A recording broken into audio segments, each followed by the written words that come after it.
Good evening to all of you.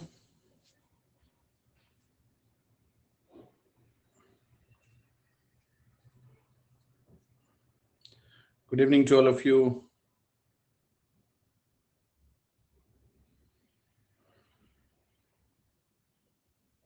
मैं ठीक हूँ भाई, थैंक यू। वो समस्या माइग्रेन वाली कभी कभी हो जाती है यार, out of control, otherwise it's fine. Thank you. आप लोग कैसे हैं?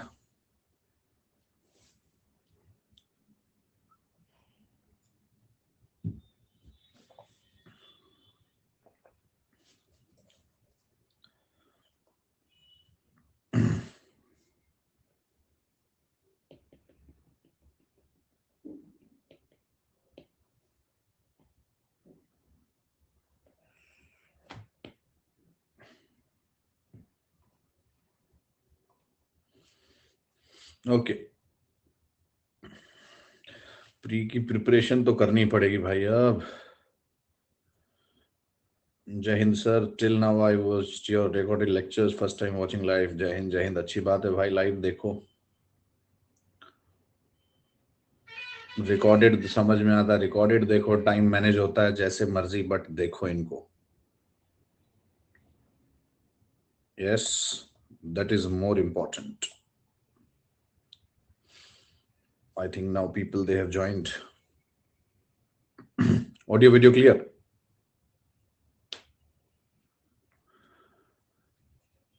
क्लास की वजह से सेल्फ स्टडी आवर्स कम है भाई। ये क्लास भी तो रिवीजन क्लास है, ये तो प्रीलिम्स का रिवीजन क्लास चल रहा है।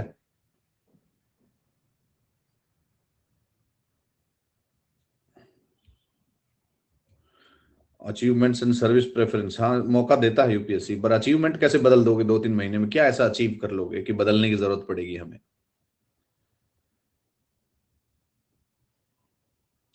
टेस्ट सीरीज में एनवायरनमेंट के क्वेश्चन बन रहे हैं, बनेंगे भाई, क्यों नहीं बनेंगे।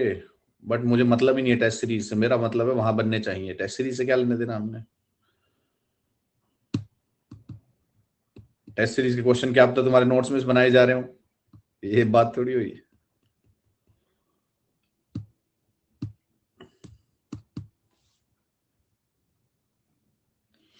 अरे जोक सपाट अच्छी बात है, बनने चाहिए। एंजाइटी का कोई सोल्यूशन नहीं है भाई। जिसको एंजाइटी नहीं है मतलब उसमें हार्मोनल प्रॉब्लम है बॉडी में। Anxiety is natural.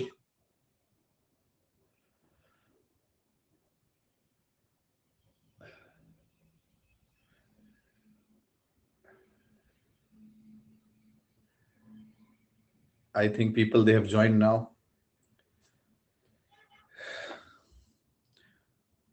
मुझे पता है कब करना, तू हमेशा ज्ञान मत दिया कर भाई जयदीप जोशी, मुझे पता है कब शुरू करना है।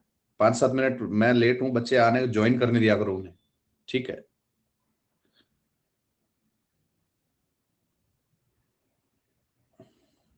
हाँ, हर चीज में लेट्स गो यार, मुझे पता है भाई कब शुरू करना है कब खत्म करना है।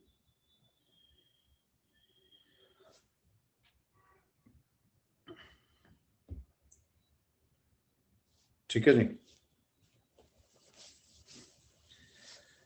एक आधी बार चलता है यार, हमेशा ही बच्चे ज्वाइन करते हैं थोड़ा सा।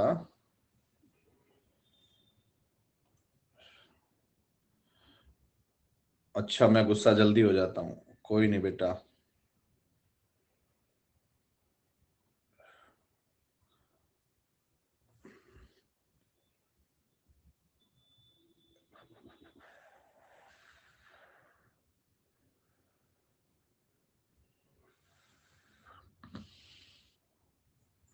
वाह, बहुत बढ़िया कि you are in my dream last night. बहुत बढ़िया बेटे। सोच लो तुम्हारी जिंदगी किस तरफ जा रही है, कि इस उम्र में तुम 90 किलो के मास्टर के ड्रीम देख रहे हो। अरे पढ़ लो कुछ बैठ के।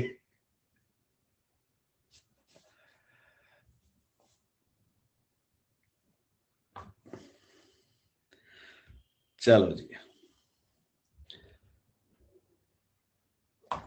Jokes apart, let's get back to the discussion. ये जोशी जी नाराज हो जाएंगे भाई, क्लास शुरू करते हैं।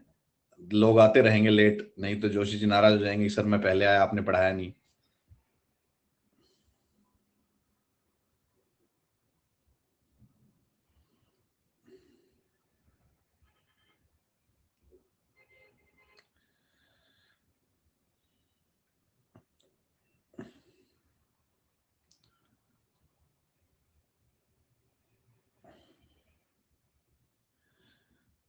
अरे तो ये उम्र तुम्हारी इस क्लास की वजह से ही निकल रही है, ये बताओ मुझे। अगर तुम्हारा भी बुढ़ापा आ रहा है तो मैं तो फिर मोक्ष ले चुका हूं।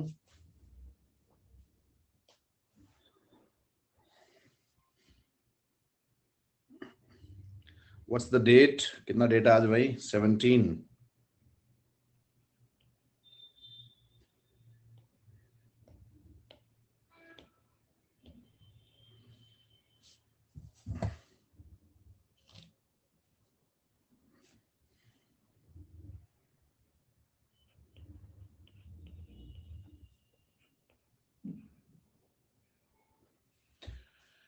उम्र तो सिलेक्शन के बाद में निकलेगी भाई, घबराने की कोई जरूरत नहीं है भाई। फ्लैट फुट किसी का है तो भी आईपीएस अपनी प्रेफरेंस रखना। कई बार क्या हो जाता है, कोई डॉक्टर है उसको ही तुम पे तरस आ जाता है। मैं नाम तो नहीं लूंगा, मेरे खुद के दो दोस्त हैं डॉक्टर जिनकी ड्यूटी लगती है यूपीएससी के इसमें दिल्ली में जो हॉस्पिटल में है। तो वो कहते हैं कई बार हम छोटे हल्का फुल्का हो तो बच्चे को छोड़ देते हैं कि जाओ यार क्यों वो करना। ठीक है, तो अगर फ्लैट फुट है किसी का, नौकनी है, तो भी आईपीएस को चॉइस रखो। 1% अगर डिटेक्ट हो गया तो अगली सर्विस मिल जाएगी, बट अपनी तरफ से तो रखो। यस। कई बार डॉक्टर क्या है वही तरस कर लेता है हमारे ऊपर कि यार बच्चा इतना पढ़ के आया है, क्या पता इसकी रैंक वहां हो, ये लो, वो लिख देगा वैलिड, बस फिर जो डॉक्टर ने लिख दिया खत्म, फिर कुछ नहीं हो सकता। ठीक है, सो परेशान होने की जरूरत नहीं है।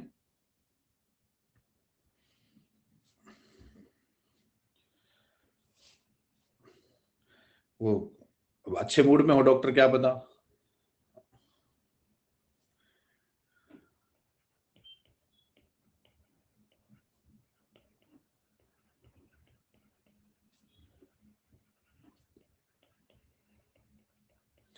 मोनोक्लोनल एंटीबॉडी, हमारा हमारा बायोटेक बचा हुआ है। Are we pending with biotech section? Current Sunday को होगा, डोंट वरी, करंट तो होगा। आज एनवायरमेंट करंट की क्लास है 9 बजे हमारी। Okay, astrophysics and space technology.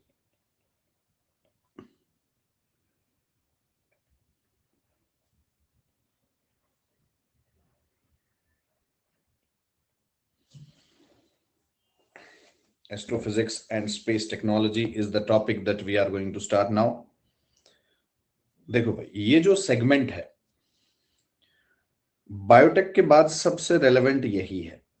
सबसे रेलेवेंट सेक्शन प्रीलिम्स में बायोटेक रहता है, उसके बाद स्पेस है, यही सेगमेंट है। Correct, this is the segment from where they are going to pick up the questions. अब ये जो स्पेस वाला सेगमेंट है, इसमें एक इसका एस्पेक्ट है एस्ट्रोफिजिक्स और दूसरा इसका एस्पेक्ट है स्पेस टेक्नोलॉजी। दो इसकी चीजें हैं जिनसे क्वेश्चन बन सकते हैं, one is astrophysics, second is space technology.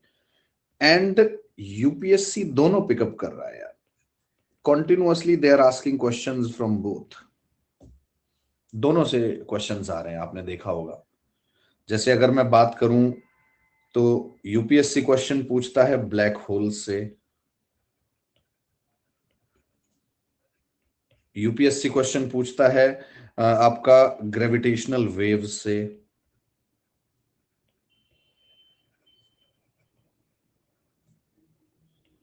UPSC question पूछ रहा है स्टार लाइफ साइकिल से, स्टार की लाइफ साइकिल से क्वेश्चन पूछ रहा है यूपीएससी।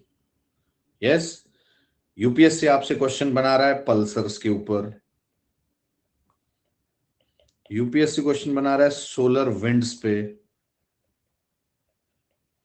सोलर स्टॉर्म्स पे, कोरोनल मास इजेक्शंस पे, इन सब पे क्वेश्चन आए हुए हैं। Yes, they are asking questions about expansion of universe,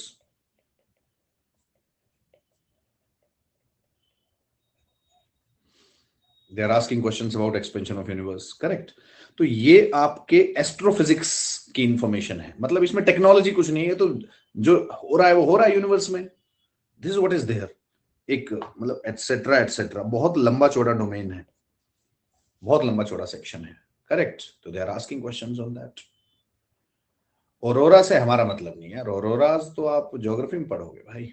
ठीक है, रेड शिफ्ट ब्लू शिफ्ट मैंने पढ़ाना है, वो मेरा काम है, ठीक है।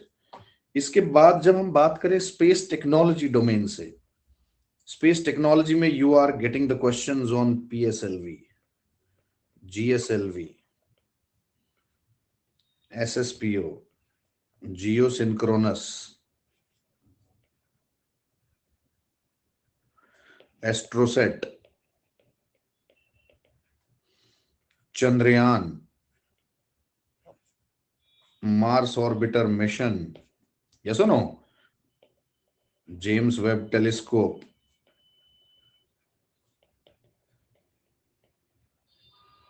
ये सारी चीजें पूछ रहा है UPSC. Correct. Evolved Lisa,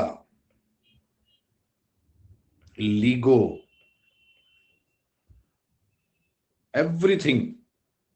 90% question space technology के इंडिया के होंगे, लेकिन 10% question they can ask from NASA, European Space Agency, Roscosmos, JAXA, मतलब नासा मतलब यूएस की स्पेस एजेंसी, जाक्सा जापान की, European Space Agency, Roscosmos Russia की स्पेस एजेंसी है। यूपीएससी ने जैसे दो साल पहले क्वेश्चन पूछा किस किस कंट्री के पास अपना नेविगेशन सैटेलाइट सिस्टम है, यस, तो नेविगेशन सैटेलाइट जापान के पास है, इंडिया के पास है, रशिया के पास है, तो we have to mention those things. तो ये डोमेन बहुत लंबा है भाई, ये एक ही सेगमेंट और है जो लंबा डिस्कशन वाला टॉपिक है, एक ही लंबा सेगमेंट है ये, जो कि डिस्कशन जिसको चाहिए बायोटेक की तरह। इसके बाद कंप्यूटर, स्पेस और डिफेंस, उनमें उतना ज्यादा डिस्कशन नहीं चाहिए आपको। वो देखने में लगता है कि भाई बहुत बड़ा होगा डिफेंस का डिस्कशन, बट इतना परेशानी वाला नहीं है वो। इसमें लगेगा टाइम भाई। इसमें आप ये मान के चलो 3 क्लास तो कंफर्म होंगी, 3 classes we are going to have. जैसे आज मैं एस्ट्रोफिजिक्स की बातें करूंगा, कल आधा एस्ट्रोफिजिक्स, कल स्पेस टेक्नोलॉजी में एंटर कर जाएंगे, परसों फिर स्पेस टेक्नोलॉजी। तो देखूंगा मैं कि 3 क्लास में हो जाता है तो विल ट्राई फॉर दैट, नहीं तो चौथी क्लास आधी लग जाएगी, लगेगी लग जाएगी कोई। देखो भाई, जो पढ़ाना इसमें वो मैं पढ़ाऊंगा, उसमें कोई वो नहीं रखेंगे हम, ठीक है। इसके बाद कोई सेगमेंट है ही नहीं इतना बड़ा। डिफेंस उतना बड़ा सेगमेंट नहीं है जितना आपको लगता है। डिफेंस में फैक्चुअल इंफॉर्मेशन ज्यादा है। अब मैं तुम्हें ये पढ़ा दूं कि भाई ये क्रूज मिसाइल है, ये बैलिस्टिक मिसाइल का मतलब होता है ये बैलिस्टिक मिसाइल डिफेंस सिस्टम है। अब वो किसी देश का डिफेंस सिस्टम का नाम उठा के ले जाएगा, अब उसको हम क्या कर सकते हैं यार। एक मिसाइल की रेंज कितनी है, या इसकी लिक्विड या सॉलिड स्टेजेस हैं, या हमारे नेवल वेसल्स की इंफॉर्मेशन है, तो इस तरह की। अब ये इनमें से कौन सा 5th जनरेशन एयरक्राफ्ट है, इसमें मेरे पढ़ाने की जरूरत थोड़ी है यार, वो तो इंफॉर्मेशन है ना, वो तो इंफॉर्मेशन है। जैसे इसमें एस्ट्रोफिजिक्स की आपको थियरी समझनी पड़ेगी, वहां ऐसा कुछ नहीं है। करेक्ट। लेकिन तो पढ़ेंगे हम डिफेंस, नहीं पता उसकी चिंता क्यों कर रहे हो भाई। अगला टॉपिक डिफेंस टेक्नोलॉजी है, इसके बाद चिंता ना करो। आज ट्यूसडे है ना, Tuesday Wednesday Thursday Friday Saturday हमारा डिफेंस और स्पेस को ही डेडिकेटेड है, ठीक है। That is dedicated to space and defence only, तो उसकी चिंता आप बिल्कुल ना करें। और स्पेस और डिफेंस हो गया तो उसमें, हाँ ये CL-20 HMX, ये असला बारूद है, ये पूछेगा यूपीएससी भाई, नाम ही तो है। अब मैं तुम्हें ये समझाऊंगा कैसे, क्या मैं ब्लास्ट करके दिखाऊं यहाँ पे। असला बारूद ही तो है ये CL-20 HMX, और क्या है। अब तुम्हें पता होना चाहिए ये बारूद है भाई। यस, बस वो एग्जाम में उन्होंने एक्सप्लोजिव लिख दिया, है तो बारूद ही।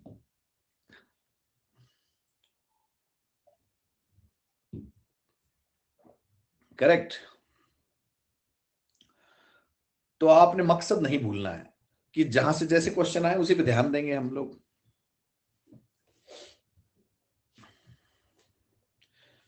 हाँ, तो करंट भाई जितना मैं बता सकता हूं मैं बताऊंगा, लेकिन सारा मैं कैसे बता सकता हूं। मैं कोशिश करूंगा जितना बताऊंगा, डिफेंस में भी, इसमें भी, ठीक है। आज शुरू कर रहे हैं एनवायरमेंट करंट, जो जो एनवायरमेंट का पार्ट है उन्हें समझ में आ जाएगा कि करंट में भी we are going to have lot of information with us. Yes, आज 25 या 30 के आसपास और टॉपिक्स आई हैव सेलेक्टेड, जिनमें कुछ टॉपिक्स डिस्कशन की भी जरूरत है, कुछ ऐसे टॉपिक हैं जिसमें सिर्फ इंफॉर्मेशन है। तो आज शुरू करेंगे हम रात को 9 बजे एनवायरमेंट करंट।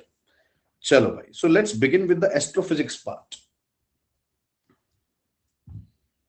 पहला पीडीएफ मिल गया, वो जनरल साइंस बायो वाला, जेनेटिक्स बायोटेक भी साथ में है उसमें, यू रिसीव द पीडीएफ? चलो बढ़िया है। नहीं क्यों कह रहे हो भाई? Many people are saying yes, इसका मतलब मिल गया है। कैसे कैसे टेलीग्राम पे शेयर हुआ था, मुझे ध्यान नहीं है।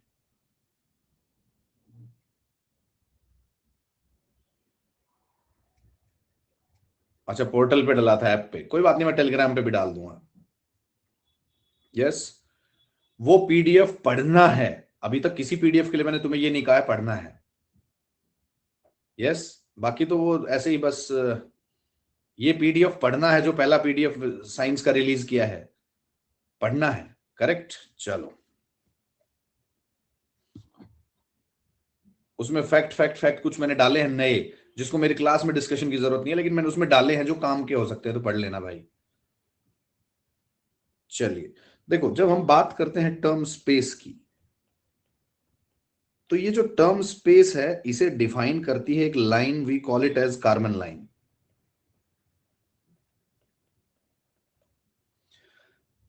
This is surface of the earth. इस सरफेस ऑफ द अर्थ से 100 किलोमीटर्स ऊपर, सरफेस ऑफ द अर्थ, और इससे 100 किलोमीटर जब आप चले जाओगे, तो ये जो इसके बियॉन्ड जो भी चीज बच गई आपकी, ये अब स्पेस आ गया। स्पेस टर्म इस्तेमाल होता है 100 kilometres above the surface of the अर्थ। और ये जो 100 किलोमीटर्स की एक इमेजिनरी लाइन हमने बना रखी है, इसे कहते हैं carbon line. We call it as carbon line, तो इसे कार्बन लाइन कहा जाता है। अच्छा, जब मैं कहता हूं surface of the earth,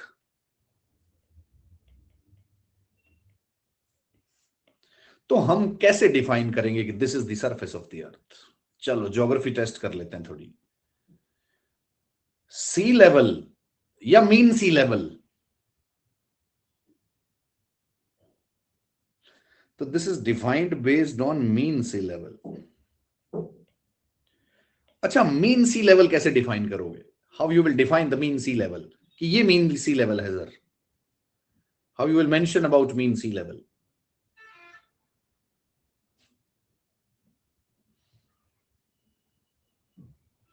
above the surface of the earth, I think. Mean sea level define होता है based on high tide and low tide. Yes, high tide low tide का एवरेज देते हैं। ठीक है भाई, चलो, तो ज्योग्राफी की इंफॉर्मेशन के साथ back to the discussion. So carbon line के beyond we define it as space. अब जो ये स्पेस है that we are studying over here, अब इससे रिलेटेड एक टर्म है यूनिवर्स, और एक टर्म है कॉस्मोस। Otherwise, तो we use these terms on interchangeable basis, but this is the observable part. Observable part, and this is overall. Means this is 100%, and observable part that is nearly 5% only. 5% of the part of the universe is the observable part that we have. 95% जो बच गया, it is dark matter and dark energy. It is dark matter and dark energy. If we talk about dark energy, this is nearly 68% of the universe. And when we talk about dark matter, this is nearly 27% of universe. 27% of the universe. ठीक है जी, तो ये लगभग 27% of the universe होता है। और dark matter और dark energy, किसने सबसे पहले कहा था कि भाई ये जो स्पेस है ये खाली नहीं है?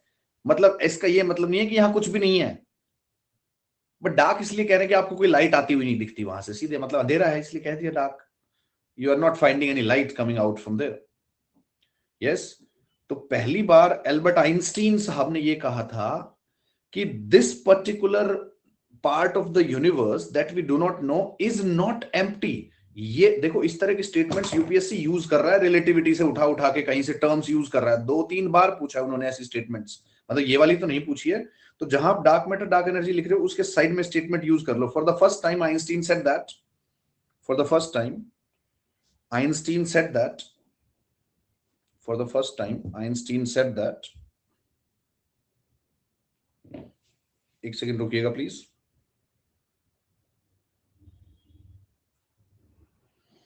For the first time, Einstein said that 95% of the universe, which is made up of dark matter and dark energy, 95% of the universe, which is made up of dark matter and dark energy, dark matter and dark energy, is not empty, is not empty.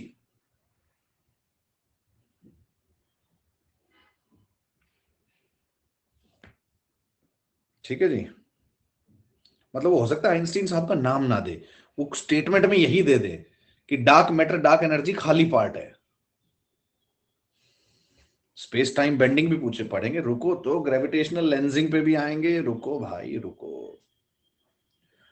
अरे अभी से relativity, रुक तो जाओ यार, relativity पे भी आऊंगा मैं, थोड़ा सा सब्र करो। तो डार्क मैटर डार्क एनर्जी हो गया, तो ये खाली जगह नहीं है भाई। और जो डार्क एनर्जी है, this is the most significant force responsible for expansion of the universe.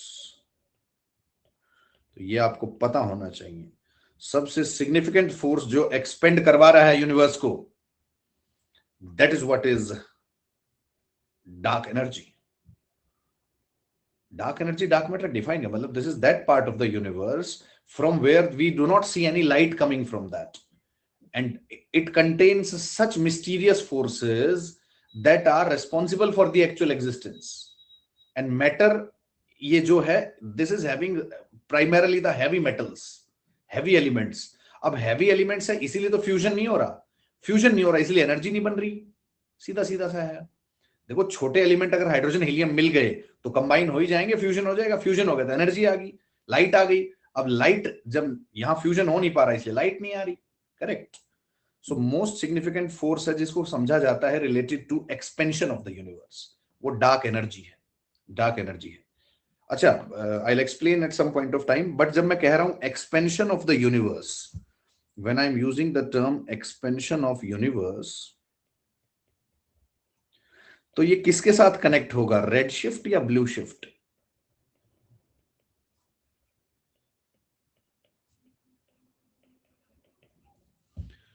Red shift पता तो है तुम्हें यार, सबको पता है। कोई ऐसा भी इसको ये नहीं पता रेड शिफ्ट ब्लू शिफ्ट क्या है?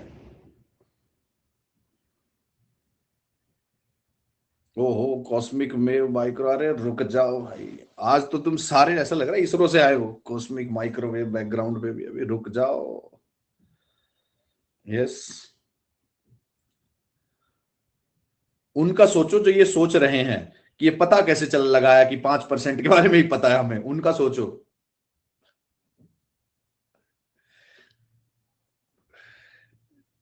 ठीक है जी। हाँ देखो, डॉपलर्स इफेक्ट के ऊपर बेस्ड होती हैं चीजें।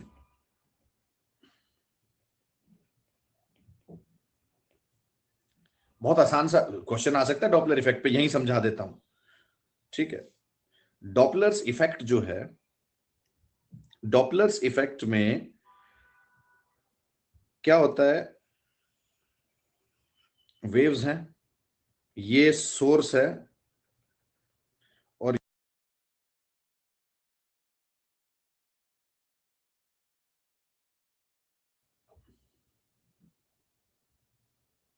Are we back to the business? Okay okay okay, चलो तो सोर्स है, दिस इज ऑब्जर्वर, तो यहां ऑब्जर्वर है हमारा। ठीक है जी। अब सोर्स और ऑब्जर्वर के बीच में जब डिस्टेंस कम हो जाएगा, अगर सोर्स यहां आ गया, किस चीज का सोर्स है ये, लाइट वेव्स का भी हो सकता है और साउंड का भी हो सकता है। जैसे बेस्ट एग्जांपल लेते हैं, इसमें दोनों दिख जाएंगे, ये एम्बुलेंस है, जिसका सायरन ब्लेयर कर रहा है, तुम्हें सुनाई भी दे रहा है, दिखाई भी दे रहा है, आप यहां पे उसे ऑब्जर्व कर रहे हो। अब वो सोर्स यहां आ गया है, तो अब वेव्स छोटी हो जाएंगी और इनकी फ्रीक्वेंसी बढ़ जाएगी। तो जैसे ही सोर्स और ऑब्जर्वर के बीच का डिस्टेंस कम होगा, तो डिस्टेंस कम होगा तो वेवलेंथ विल बी रिड्यूस्ड, ये वेवलेंथ छोटी हो गई और फ्रीक्वेंसी विल बी इंक्रीज्ड। पहले देखो 1 2 3 4 5 6, अब 1 2 3 4 5 6 7 8 9 10 12 कितना भी हो सकता है। तो एज द डिस्टेंस डिक्रीज, जैसे जैसे डिस्टेंस कम होगा तो वेवलेंथ कम हो जाएगी साउंड और लाइट की, और उसकी फ्रीक्वेंसी बढ़ जाएगी। ठीक है, तो जितना आपके नजदीक आएगा आपको उतने अच्छे से वो लाइट दिखेगी, आपको उतने अच्छे से वो साउंड सुनाई देगी। That is what is.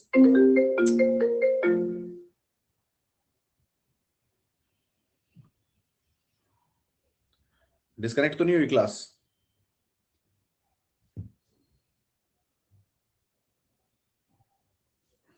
एक सेकंड रुकिएगा please.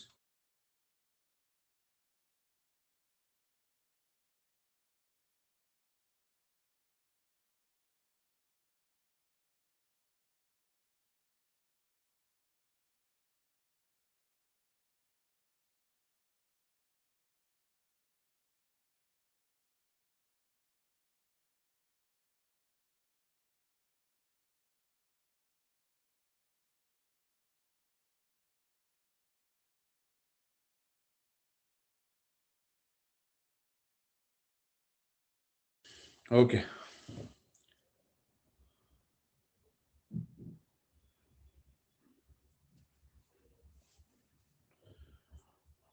Thank you for the suggestion.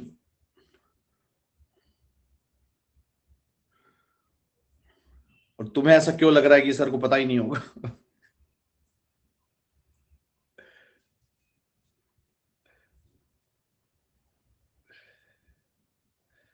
हाँ भाई,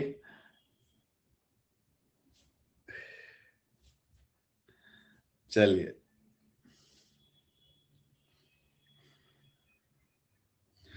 चलो jokes apart, back to the discussion. तो वेवलेंथ रिड्यूस हो जाएगी, फ्रीक्वेंसी बढ़ जाएगी, मतलब आपको साउंड अच्छे से सुनाई भी देगी और दिखाई भी देगी, लाइट जो आ रही है उससे, एम्बुलेंस से, सायरन से। ठीक है, so when we see VIBGYOR, VIBGYOR की जब हम बात करते हैं, violet, blue, green, yellow, orange, red, जितना भी है, सो देखो, ब्लू वॉयलेट की फ्रीक्वेंसी हाईएस्ट है और रेड की वेवलेंथ हाईएस्ट है, रेड की वेवलेंथ हाईएस्ट है, correct. So when frequency is highest, wavelength is highest for red. तो फ्रीक्वेंसी हाईएस्ट है, इसका मतलब है रेड, इसकी वेवलेंथ लोएस्ट है, इसकी वेवलेंथ हाईएस्ट है, इसका मतलब इसकी फ्रीक्वेंसी फ्रीक्वेंसी लोएस्ट है। ये जिसको नहीं समझ में आ रहा हो, एनर्जी जो होती है, जैसे लाइट है, इलेक्ट्रोमैग्नेटिक रेडिएशंस है, that is directly proportional to frequency and that is inversely proportional to wavelength, that is inversely proportional to wavelength. तो जितनी फ्रीक्वेंसी बढ़ेगी उतनी वेवलेंथ कम होती जाएगी, जितनी वेवलेंथ ज्यादा होती जाएगी उतनी एनर्जी और फ्रीक्वेंसी कम होती जाएगी, करेक्ट। तो इसका सीधा मतलब है, जो ये ऊपर वेव दिख रही है आपको, इसकी वेवलेंथ ज्यादा है, तो डिनोमिनेटर में ज्यादा आएगा तो एनर्जी कम हो गई उसकी, इसकी एनर्जी ज्यादा होगी, ये समझने की बात है। तो जब आप when you are discussing about this particular thing कि भाई अब इसकी फ्रीक्वेंसी बढ़ गई, फ्रीक्वेंसी बढ़ गई, तो हमने कहा it is wavelength which is reducing, तो फ्रीक्वेंसी बढ़ेगा मतलब वो लेफ्ट हैंड साइड की तरफ आ रहा है, वॉयलेट की तरफ, और वेवलेंथ बढ़ गई मतलब वो रेड की तरफ जा रहा है, तो हमने वॉयलेट ना पिक करके ब्लू चूज कर लिया हमने, यस। तो ब्लू शिफ्ट का सीधा मतलब होता है, ब्लू शिफ्ट का मतलब है कि सोर्स और ऑब्जर्वर के बीच का डिस्टेंस कम हो रहा है, इसका मतलब है फ्रीक्वेंसी बढ़ रही है, एनर्जी बढ़ रही है और वेवलेंथ कम हो रही है, वेवलेंथ इज गेटिंग रिड्यूस्ड। इसका सीधा सीधा सा मतलब है डिस्टेंस गेटिंग रिड्यूस्ड। अब इसी चीज को दूसरे वे में देखें, जिसे रेड शिफ्ट बोला हमने, इसका उल्टा कर दो यार। जब आपकी फ्रीक्वेंसी कम हो, जब आपकी एनर्जी कम हो, और जब आपकी वेवलेंथ बढ़ जाए इसका मतलब है डिस्टेंस बढ़ रहा है। जब ये वेव और ज्यादा बड़ी हो जाए, डिस्टेंस इंक्रीजिंग, इसे रेड शिफ्ट बोला गया। तो जब ये ऑब्जेक्ट 1 है, ये ऑब्जेक्ट 2 है यूनिवर्स में, जब आप कह रहे हो यूनिवर्स एक्सपेंड कर रहा है तो ये दूर जाएगा, ये दूर जाएगा, तो इसका मतलब रेड शिफ्ट विल डिफाइन। तो red shift defines the expansion of the universe. Red shift defines the expansion of the universe. Can we use blue shift in the space studies? क्या ये एस्ट्रोनॉमिकल फिनोमेना को study करने के लिए blue shift का इस्तेमाल भी किया जा सकता है क्या? रेड से तो समझ में आ गया कि expanding universe, we can get an idea. But दो celestial bodies, let's say two stars, two galaxies, whether they are one galaxy is coming towards earth या it is going away from the earth, तो ये हमें पता चलेगा कि नहीं? yes, so this is what is there. so आप ये गलती मत कर देना अगर यूपीएससी पूछे कि सिर्फ रेड शिफ्ट का इस्तेमाल हो सकता है एस्ट्रोफिजिकल फिनोमेना को समझने के लिए, नहीं। करेक्ट। सो जब रेड शिफ्ट है तो उसका इस्तेमाल है मतलब दो ऑब्जेक्ट दूर जा रहे हैं, सीधे मतलब ये है, तो यूनिवर्स एक्सपेंड कर रहा है। और अगर आपको ब्लू शिफ्ट है तो दो ऑब्जेक्ट्स नजदीक आ रहे हैं, तो मतलब it is not talking about expanding universe, but study तो कर ही सकते हो ना कि एक कोई सोर्स ऑफ लाइट है वो हमारी तरफ आई जा रहा है, वो हमारी तरफ आया जा रहा है। करेक्ट। नहीं यार, एक्सपेंडिंग यूनिवर्स का एक एस्पेक्ट है red shift, but red shift is not only for expansion. दो ऑब्जेक्ट दूर भी तो जा सकते हैं, बिना एक्सपेंशन ऑफ यूनिवर्स को डिफाइन किए हम बात करते हैं। तो रेड शिफ्ट ब्लू शिफ्ट दोनों का इस्तेमाल होता है। तो ये दोनों चीजें आपको पता होनी चाहिए जिनको मैंने 1 और 2 मार्क किया है। करेक्ट। और इसमें जिसको थोड़ी नॉलेज है वो थोड़ा पेशेंस रखें भाई, ये ऐसा टॉपिक है इसमें बहुत ज्यादा प्रॉब्लम है लोगों को। यस, तो थोड़ा सा मुझे बताने पड़ेंगे चीजें एक्सपेंड करके। करेक्ट। तो ये फर्स्ट और सेकंड आपको पता होना चाहिए, like that it is there. 2 lines लिखवा दो, लिखो भाई। Write 2 things please mention. First, please mention blue shift and red shift both define the astrophysical phenomena.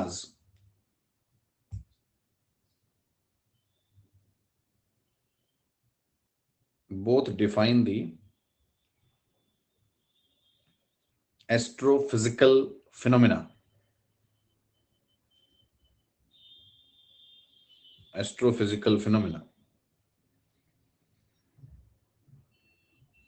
Blue shift when the distance is getting reduced.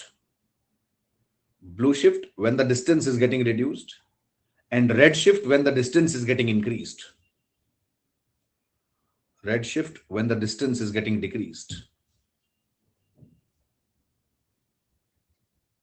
Blue shift when the distance is getting reduced, and red shift when the distance is getting increased. Blue में घट रहा है, red में बढ़ रहा है।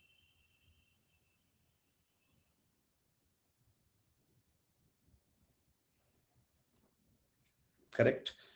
और where you mention blue shift distance is getting reduced, underline करके तीनों चीजें उसके नीचे लिख दो।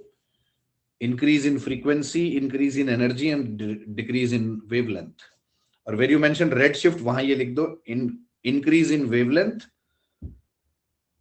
Decrease in frequency and decrease in energy.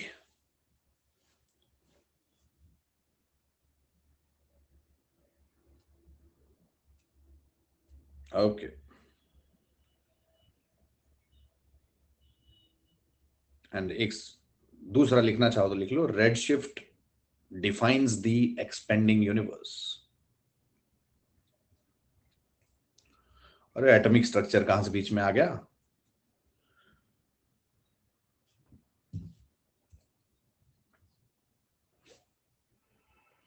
Okay.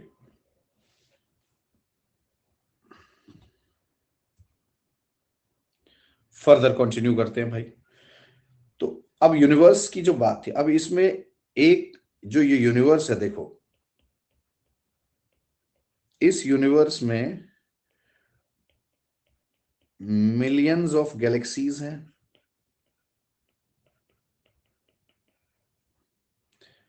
Yes, उसके साथ मिलियंस ऑफ स्टार्स हैं। फॉर एग्जाम्पल हमारा स्टार रहा सन, मिलियंस ऑफ स्टार हैं। ठीक है। और ये जो स्टार हैं इनके जैसे सन है, ऐसे सबके अपने अपने सोलर सिस्टम्स हैं, सबके अपने अपने सोलर सिस्टम्स हैं। सन के हिसाब से हम लोग टर्म यूज कर लेते हैं, करेक्ट। तो जो हमारा स्टार है सन और एसोसिएटेड जो सोलर सिस्टम है, इसकी थोड़ी इंफॉर्मेशन आपको एक्स्ट्रा चाहिए, you need some extra information for that. Solar system जो है इसका 99.8% जो मास है वो सन है, वो सन है। कैन वी से बिलियंस ऑफ गैलेक्सी, बिलियन कह लो भाई, क्या हो जाएगा उससे, ठीक है। बिलियंस भी लिखा होता है, ऐसा नहीं है कि कहीं लिखा ही नहीं दिखा, बिलियंस भी लिखा मिलता है भाई, करेक्ट। अब 99.8% मास है सोलर सिस्टम का, वो सन है। अब बचा हुआ जो 0.2%, 0.2 भी कम है, 0.16 है एक्चुअल में तो वो, ठीक है। अब बचा हुआ जो पार्ट है उसमें देखो, we have the 8 planets, we have the 8 planets. देखो भाई, मैं बेसिक बेसिक जल्दी जल्दी बताऊंगा, मेरे से ये उम्मीद मत करना मैं तुम्हें फोटो दिखाऊंगी जुपिटर के चारों तरफ रिंग्स है, टाइम वेस्ट करने का कोई मतलब नहीं है यहाँ पे, ठीक है। अरे यार,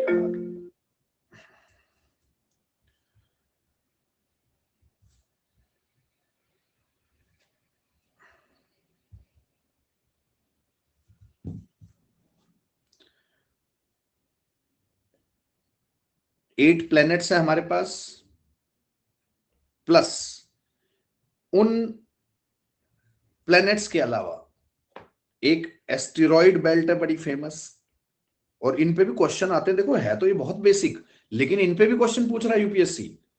एस्टेरॉइड बेल्ट है हमारे पास, देन एस्टेरॉइड बेल्ट के अलावा हमारे पास एक कुइपर बेल्ट है,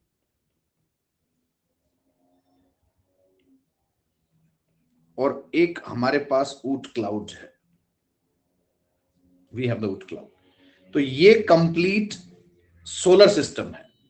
अब इस इन ब्रॉड चीजों के साथ you have the associated, you have the associated, क्या क्या हो सकता है इसके साथ एसोसिएटेड, आपने टर्म सुनी होगी, कॉमेट्स आ रही हैं,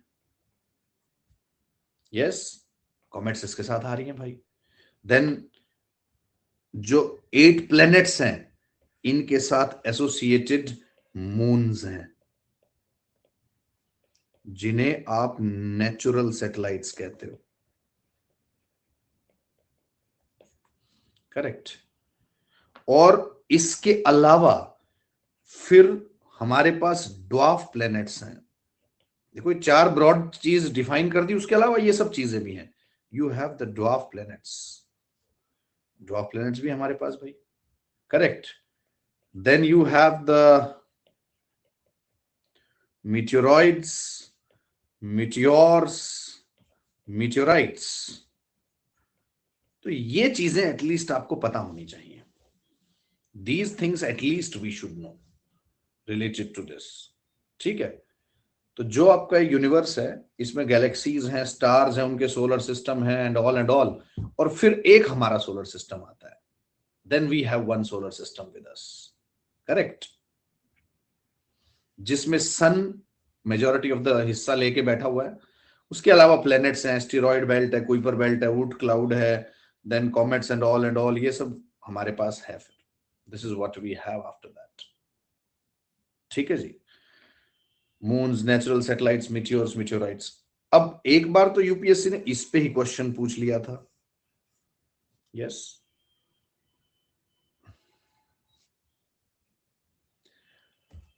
ठीक है जी, तो ये आपकी अरे ठीक है इंटरस्टेलर भाई, काम की चीजें पढ़ो यार, ठीक है जी।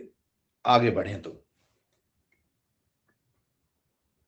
अब इसके अलावा कितनी भी चीज, हम फोकस एग्जाम पे करो यार।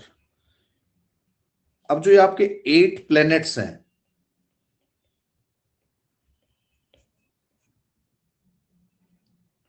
4 प्लैनेट्स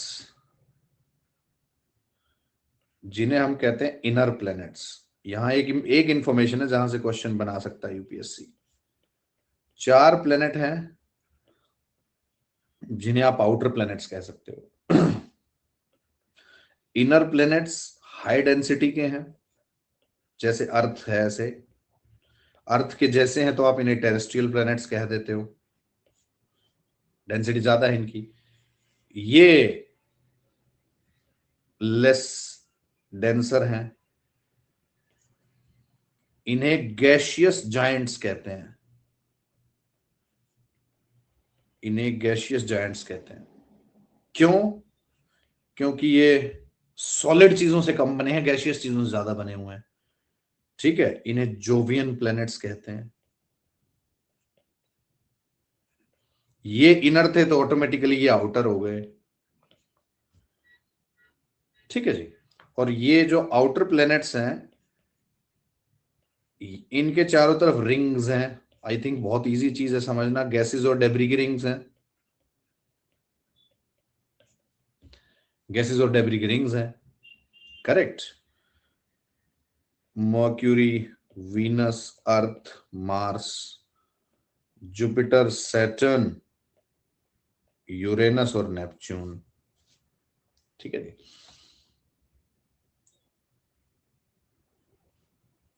सन आ गया। इसके बाद 1 2 3 4 इनर प्लैनेट्स आ गए। ठीक है, इसके बाद ये बेल्ट आ जाती है, इसे एस्टेरॉयड बेल्ट कहते हैं। You call it as asteroid belt. So asteroid belt lie करती है 4th प्लैनेट और 5th प्लैनेट के बीच में, मतलब जुपिटर और मार्स के ऑर्बिट्स के बीच में एस्टेरॉयड बेल्ट लाई कर रही है। एस्टेरॉयड बेल्ट इज लाई, और ये तो बहुत आसान सी बात है ना, रॉक्स हैं, पत्थर हैं, रेमिनेंट्स हैं बेसिकली। जब बन रही थी चीजें उनसे अलग हो गए कुछ पत्थर के टुकड़े, तो एस्टेरॉयड बेल्ट है, ये रॉक्स हैं, रेमिनेंट्स हैं, और ये लाई करती है between orbits of Mars and Jupiter. Mars और जुपिटर के ऑर्बिट्स के बीच में ये लाई कर रहा है। अब अगर यूपीएससी तुमसे यही पूछ ले कि ऐसा क्या खास है इस ऑर्बिट में कि वो मार्स और जुपिटर के बीच में लाई कर रही है एस्टेरॉयड बेल्ट, कोई और जगह क्यों नहीं मिली उसे सोलर सिस्टम में जहां वो लाई कर सकती थी, जहां वो लाई कर सकती थी। सोलर सिस्टम में इतनी जगह पड़ी है भाई। 1 मिनट रुको, एक बार पहले स्क्रीन पे देखो, उसके बाद क्वेश्चन बताना। सुनो भाई, पहले स्क्रीन पे देखो। You have the sun,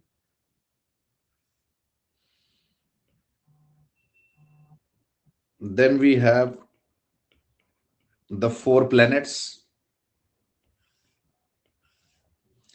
then the asteroid belt, then the outer planets। तो ये Mercury, Venus, Earth, Mars, Jupiter, Saturn, Uranus, Neptune. अब देखो, नेपच्यून को क्रॉस कर दिया, नेपच्यून को क्रॉस कर दिया तो आप इसे कह सकते हो ट्रांस नेपट्यूनियन बेल्ट। एक बार स्क्रीन पे देखो, ट्रांस नेपट्यूनियन बेल्ट, ये ट्रांस नेपट्यूनियन बेल्ट हो गया, मतलब नेपच्यून के बियॉन्ड। अब ये जो ट्रांस नेपच्यूनियन बेल्ट है, ये एक्सटेंड करेगी कुइपर बेल्ट में, और कुइपर बेल्ट फर्दर एक्सटेंड करेगा ऊट क्लाउड में। ये होता है सोलर सिस्टम, और यहां पे हम खत्म हो जाते हैं। फिर इसके बाद फिर खाली जगह रहेगी जिसे आप इंटरस्टेलर स्पेस कहोगे, और फिर दूसरे स्टार का अपना माहौल शुरू हो जाएगा, 2 स्टार्स के बीच का एरिया आ गया। ये सबसे ब्रॉड चीजें हैं सोलर सिस्टम की। ठीक है, तो एस्टेरॉयड बेल्ट आपकी यहां लाई कर रही है between the orbits of Mars and Jupiter. Correct. तो ये आपसे, अब ये जो मैंने क्वेश्चन पूछा था कि ये यही क्यों है, ये 6 और 7 के बीच में क्यों नहीं है, ये 1 और 2 के बीच में क्यों नहीं है, that is what I am asking. Correct. देखो, एस्टेरॉइड्स मूव कर रहे थे टुवर्ड्स सन, और these asteroids they are balanced by the gravitational attraction of the Jupiter। तो लेट्स से ये जुपिटर है, तो जुपिटर के बहुत नजदीक है एस्टेरॉयड बेल्ट, सन तो बहुत दूर है इससे, बट सन का ग्रेविटेशनल अट्रैक्शन ज्यादा दूर तक होगा, क्योंकि सन मास मैसिव इतना ज्यादा है यार। अरे ये तो पढ़ाई होगा स्कूल में कि gravitational force is defined by mass of the two objects directly proportional और डिस्टेंस बिटवीन देम का स्क्वायर इनवर्सली प्रोपोर्शनल। तो जितना मैसिव ऑब्जेक्ट होगा उसका ग्रेविटेशनल अट्रैक्शन उतना ज्यादा होगा, जितने क्लोजली प्लेस्ड ऑब्जेक्ट होंगे उनके बीच में ग्रेविटेशनल अट्रैक्शन उतना ही ज्यादा होगा। करेक्ट। तो ट्रांस नेपच्यूनियन बेल्ट है, कुइपर बेल्ट है, ऊट क्लाउड है। यस। तो ये इसलिए है क्योंकि यहां पे जुपिटर का जो ग्रेविटेशनल अट्रैक्शन है वो बैलेंस कर देता है सन का ग्रेविटेशनल अट्रैक्शन। तो सन से लेट से ये मूव करके चला गया है, इसको रफली रख लो आप 800 मिलियन किलोमीटर्स। ठीक है। तो सन से इतनी दूर, और जुपिटर से ये होगा आपका 1 लाख 2 लाख किलोमीटर लेट से। अरे हाइपोथेटिकल बोल रहा हूं मैं तुम्हें समझाने के लिए कि कितना ज्यादा गैप है। करेक्ट। हाँ 4.5-5 AU होगा, ये बात ठीक है तुम्हारी, 4.5-5 AU ही होता है एस्टेरॉयड बेल्ट। ठीक है। सो आपको ये चीज ध्यान रखनी है कि यहां पे जुपिटर का ग्रेविटेशनल अट्रैक्शन जो है उसे सन का ग्रेविटेशनल अट्रैक्शन बैलेंस कर देता है, और इसी बैलेंस्ड ग्रेविटेशनल पॉइंट को आप लैग्रेंजियन पॉइंट कहते हैं। तो लैग्रेंजियन पॉइंट का यही मतलब होता है जहां पे दो ग्रेविटेशनल अट्रैक्शन एक दूसरे को बैलेंस कर देते हैं। Correct. This is what is there.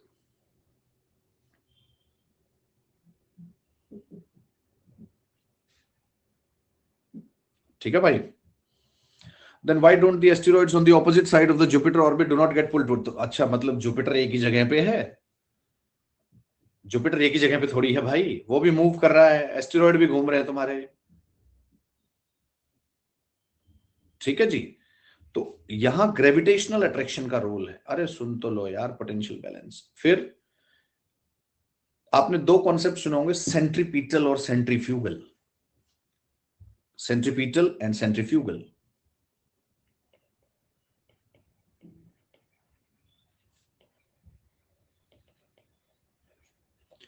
Centripetal वो फोर्स है जो सेंटर की तरफ लगता है, और सेंट्रीफ्यूगल वो फोर्स है जो बाहर की तरफ लगता है। करेक्ट। बड़ी बेसिक सी लैंग्वेज में, कोई डेफिनेशन से मतलब नहीं है, सीधा मतलब यही हुआ ना। सेंट्रीपिटल जो सेंटर की तरफ लग रहा है, सेंटर है सन, और सेंट्रीफ्यूगल जो बाहर की तरफ लग रहा है। करेक्ट। तो यहां पे सेंट्रीपिटल सेंट्रीफ्यूगल फोर्स बैलेंस हो जाता है। हाँ सूडो, अरे भाई ठीक है। अरे तुम यार एक तो प्योर साइंस मत लाओ यहाँ पे, ये सूडो फोर्स और इससे कोई मतलब नहीं हमें यहाँ पे। देखो तुम, मुझे कोई प्रॉब्लम नहीं है तुम्हारी नॉलेज से, तुम अगर लिख दोगे तो यहां आधे लोग परेशान हो जाएंगे, सूडो फोर्स क्या है, वो ढूंढने लग जाएंगे उसको। This is the problem. ठीक है। तो थोड़ा सा इस चीज को कंट्रोल रखो भाई। एक सेंटेंस जो मैं कह रहा हूं लिखो।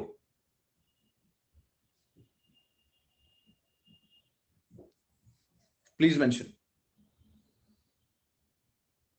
The asteroid belt, the asteroid belt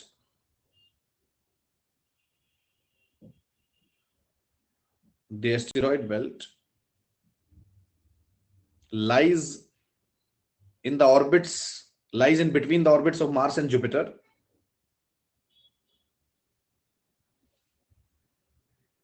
Lies in between the orbits of Mars and Jupiter. Lies in between the orbits of Mars and Jupiter.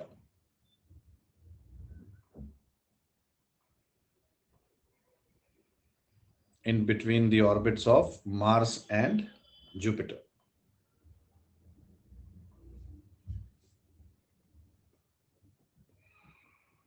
थोड़ा सा मेरी तरफ से डिस्टरबेंस लग रहा है यार, आप लोगों के लिए सही चल रही है क्लास?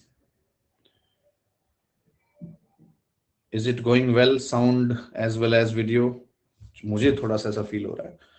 ठीक है। where where where the centripetal and fugal forces, where the centripetal and fugal forces, where the centripetal and fugal forces, where the centripetal and centrifugal forces, centripetal and centrifugal forces are balancing, are balancing like the gravitational balance at Lagrangian point. like the gravitational balance at Lagrangian point. Gravitational balance at Lagrangian point. At Lagrangian point. Correct. ठीक है जी। अब जो ये trans Neptunian belt है जो हमने लिखी है, कुइपर बेल्ट, इस अच्छा एस्टेरॉयड बेल्ट की मैं बात कर रहा था। बस मुझे दो चार प्रोमिनेंट एस्टेरॉयड के एग्जांपल्स बता दो, बस दो चार प्रोमिनेंट एग्जांपल्स बता दो, फिर आगे बढ़ता हूं मैं। ओसिरिस रेक्स कोई एस्टेरॉयड नहीं है। किसने कहा ओसिरिस रेक्स एस्टेरॉयड है? वो एस्टेरॉयड को लेके एक मिशन है नासा का।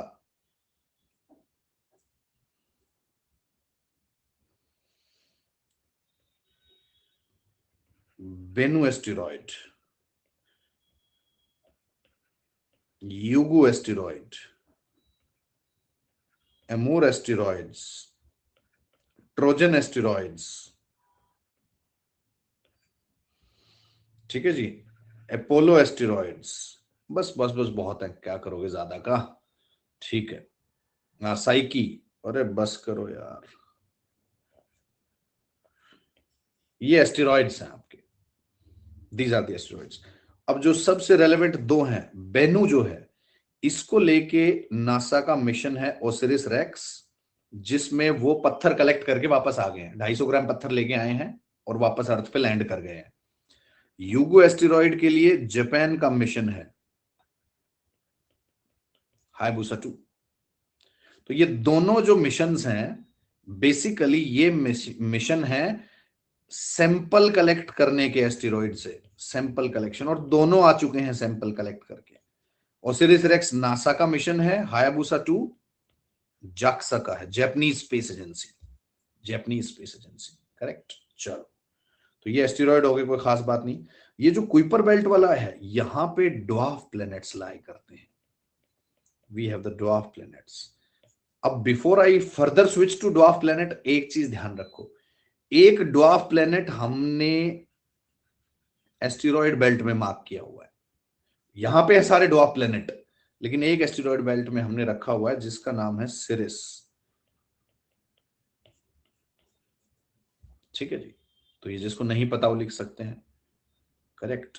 जो मैं बेसिक इंफॉर्मेशन बता रहा हूं, 5 बार क्वेश्चन आया हुआ है यार इस बेसिक इंफॉर्मेशन से भी, मतलब एक आधी बार आए तो थोड़ा इग्नोर कर दें। उन्होंने 5 क्वेश्चन पूछे हुए, बेसिक्स भी। करेक्ट। तो ये जो सिरिस है, ये एक ड्वार्फ प्लैनेट की कैटेगरी में है, जिससे आप एस्टेरॉयड बेल्ट में पाओगे। So it lies in the asteroid belt category. बाकी के ड्वार्फ प्लैनेट्स जो है, अब जो नेक्स्ट पार्ट जो तुम्हें पता होना चाहिए कि एग्जांपल्स ऑफ ड्वार्फ प्लैनेट्स।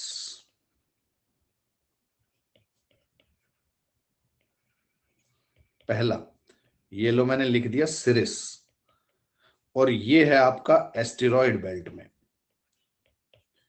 फिर आपको दो चार नाम जो पता होना चाहिए, इरिस, होमिया, मेक, क्वार, QUOUR। ये चेक करना है स्पेलिंग, QUOUR। क्वार की स्पेलिंग ठीक है क्या? QUOUR, क्वार। QUAOAR,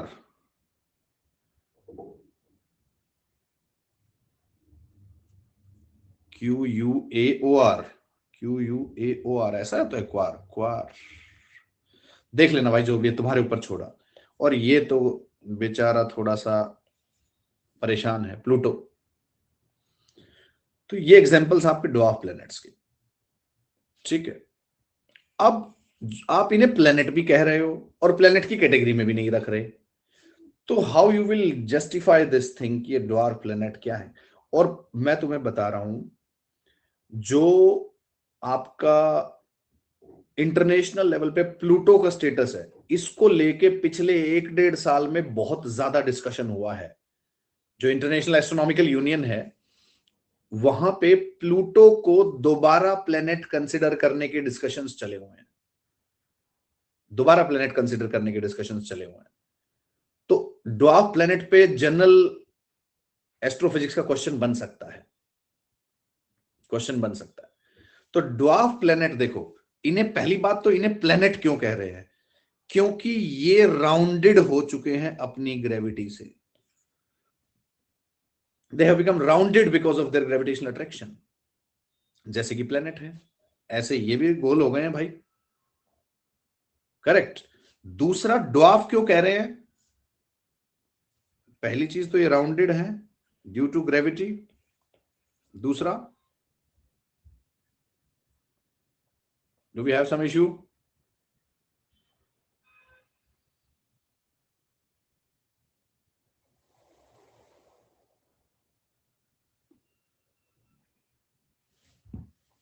ओके, तो पहला तो है ये राउंडेड हो गए हैं।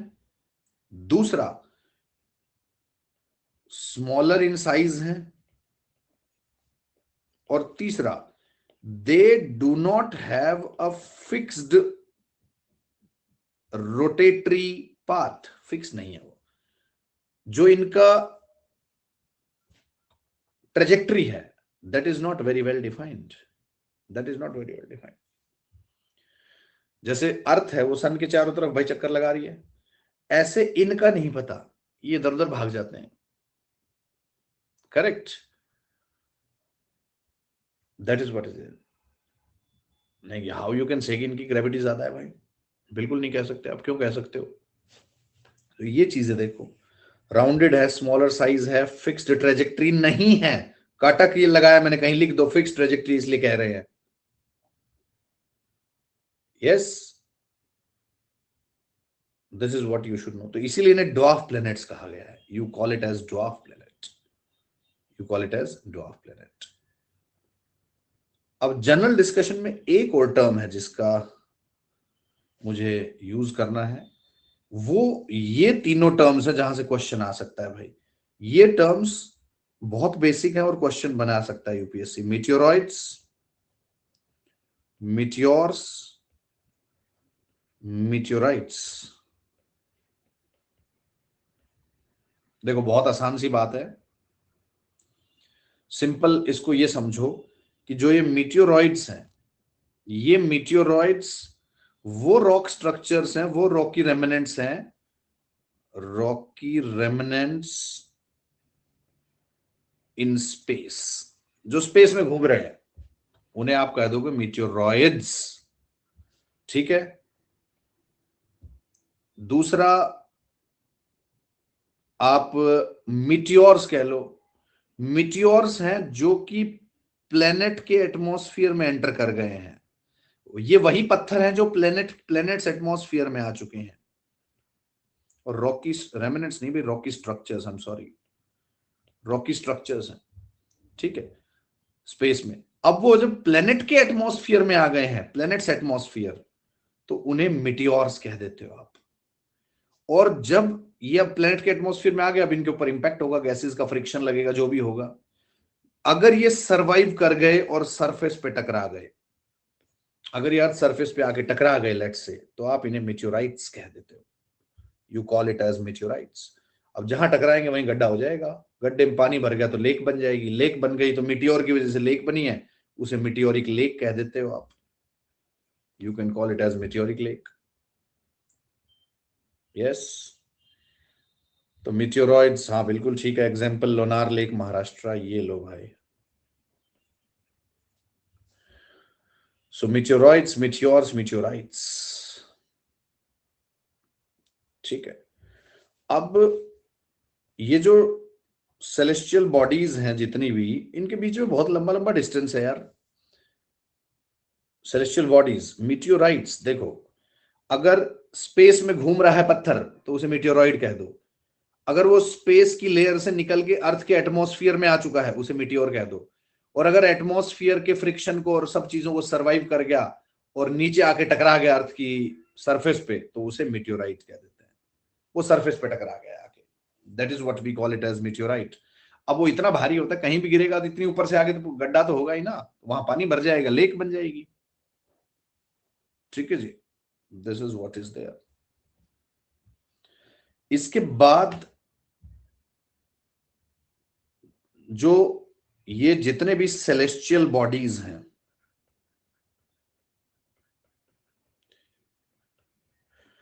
कभी कभी तो यूपीएससी यार फ्री के मार्क्स दे देता है।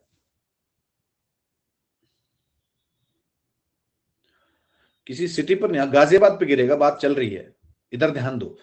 ये जो सेलेस्टियल बॉडीज हैं, ये celestial bodies, they are quite far, they are quite far. तो मीटर किलोमीटर पे दिखाना थोड़ा ठीक नहीं लगेगा। तो हमने क्या किया, लार्जर यूनिट्स ऑफ डिस्टेंस बना ली, लार्जर यूनिट्स ऑफ डिस्टेंस। ठीक है, पहला डिस्टेंस का यूनिट जो हमने यहां बनाया वो लाइट ईयर है। ठीक है, एक एस्ट्रोनॉमिकल यूनिट है एयू, एस्ट्रोनॉमिकल यूनिट। और मुझे जहां तक याद आ रहा है 2-3 साल पहले ये भी पूछ लिया था, बिल्कुल आसान सा एक क्वेश्चन, लाइट ईयर के ऊपर भी शायद एक क्वेश्चन पूछ लिया उन्होंने। और जो तीसरा यूनिट है, that is what is a parsec, parallactic second. मुझे याद नहीं है, कुछ पूछा था ऐसा, एग्जैक्ट क्वेश्चन मुझे याद नहीं है, बट वो इतना आसान क्वेश्चन भी बना देते हैं यार। तो इसीलिए मैं जनरल चीजें पढ़ा रहा हूं कि वो पूछ लेते हैं। Light year, astronomical unit, parsec. अब इन तीनों में से अगर मैं कहूं सबसे लार्जेस्ट यूनिट कौन सी है, सबसे स्मॉलेस्ट कौन सी है, तो क्या बता पाओगे भाई?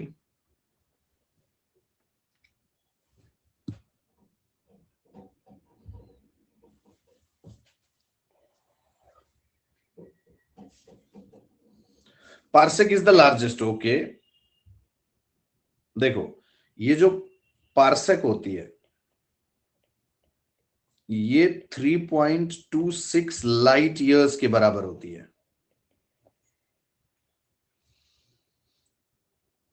3.26 लाइट ईयर्स के बराबर होती है। तो मतलब लाइट ईयर तो छोटी हो गई पारसेक से, वो तो बात समझ में आई गई। लेकिन एस्ट्रोनॉमिकल यूनिट और लाइट ईयर का बोलो बेटे। हाँ, light year is the smallest.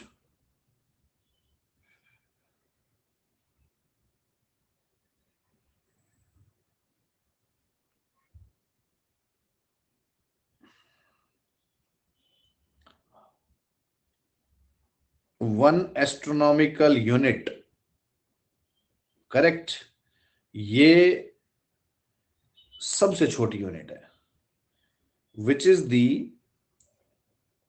Average distance between sun and Earth.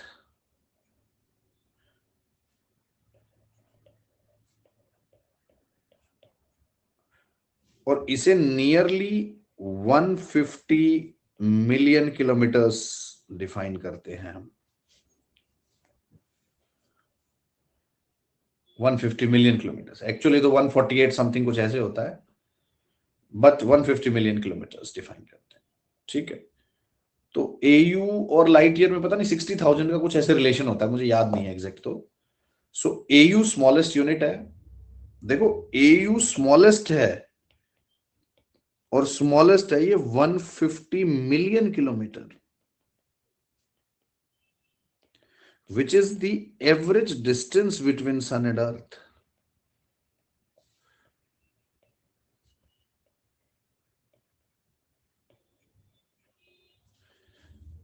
Correct. फिर इसके बाद लाइट ईयर आएगा, उसका कोरिलेशन तो मुझे ध्यान नहीं है। इसके बाद आपका आएगा पारसेक, पैरालिटिकल सेकंड।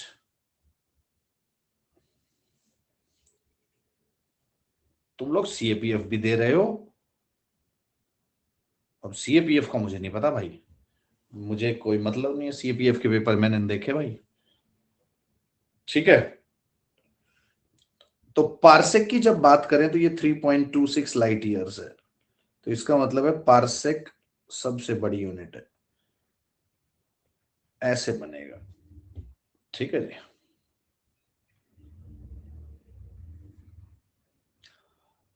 अच्छा, इतना दूर है सन फिर भी रोज दिखता है, चलो कोई बात नहीं।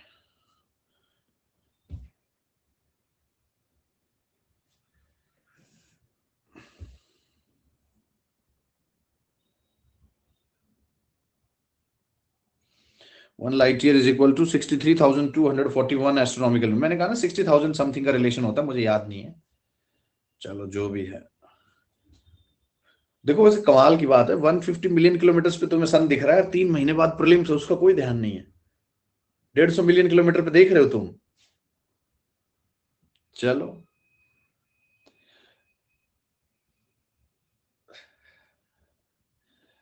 और somebody joined today, वो कुछ पूछना चाह रहे हैं भाई। हाँ जी हर्षिल जी, क्या कंसर्न है आपकी? Can I continue from this class? बिल्कुल करो भाई।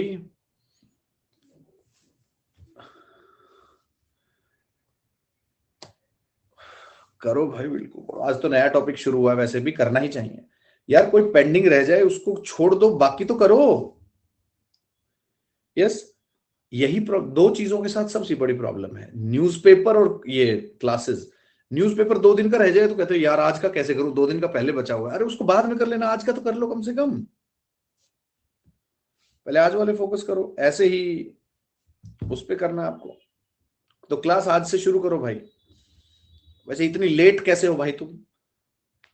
अभी ज्वाइन कर रहे हैं मतलब, तो बहुत 2 महीने हो गए हमें तो यार। Harshil, one of your friend, अच्छा फ्रेंड ने भेज दिया यार। देखो यार, ज्यादा दोस्तों की बातों में मत आया करो। चलो, आरएएस दिया था, अब सोचा। ठीक है ठीक है ठीक है। ठीक है भाई, पढ़ो। न्यूज़पेपर बंद नहीं करना है, कम से कम 15 अप्रैल तक न्यूज़पेपर पढ़ो। कम से कम 15 अप्रैल तक।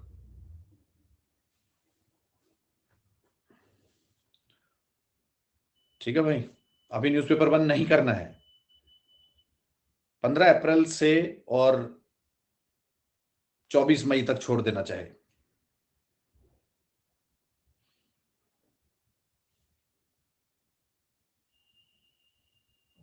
ओके, तो ये हो गया भाई, ये आपको पता होना चाहिए। और जैसे इस लाइट ईयर में, अब हमने एस्ट्रोनॉमिकल यूनिट में कहा है average distance between sun and earth. And I think it's very easy to understand कि सन ये है तो अर्थ उसके चारों तरफ एक सर्कुलर ऑर्बिट नहीं है, ये एक इलिप्टिकल ऑर्बिट है। तो जब अर्थ इस पोजीशन 1 पे होगी तो ये नियर है, और अर्थ जब पोजीशन 2 पे होगा तो ये फार हो गया। तो इसलिए हमने दोनों का एवरेज ले लिया। So we define light astronomical unit as the average distance between sun and Earth, correct? तो फर्स्ट पोजीशन को क्या कहते हैं भाई? What's the term we use for the first position?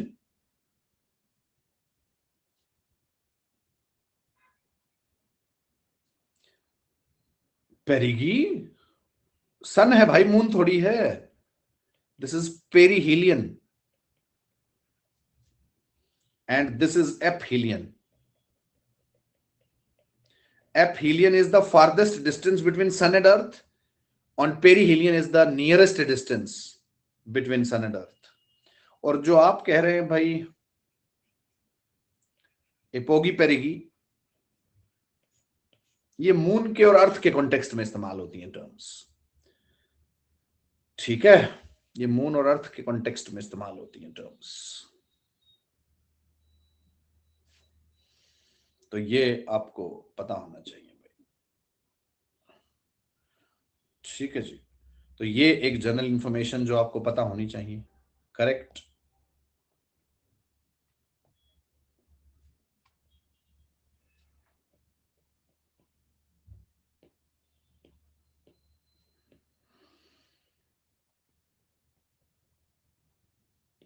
Okay, अब आता है भाई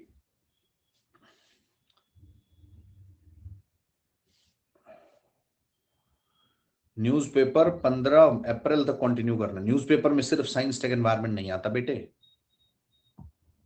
न्यूज़पेपर नहीं छोड़ना। आधा घंटा पढ़ लो यार, मैं नहीं कह रहा ज्यादा पढ़ो, आधा घंटा पढ़ो, पढ़ो न्यूज़पेपर। ठीक है,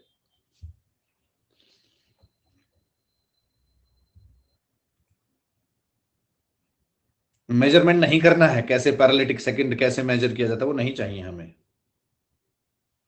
अब स्टार्स की जब हम बात करते हैं,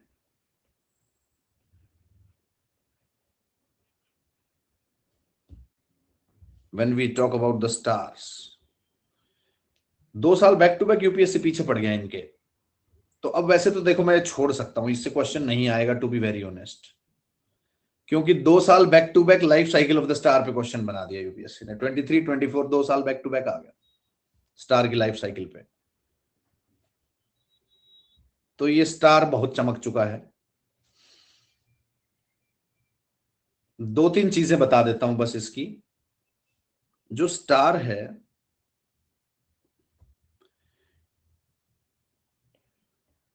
न्यूक्लियर एनर्जी प्रोडक्शन से चमकता है। Nuclear energy production in its core, in its core, ठीक है। हर स्टार के कोर में न्यूक्लियर एनर्जी प्रोडक्शन हो रहा है, and that nuclear energy production, ये तो पता होगा कि फिजन है कि फ्यूजन है।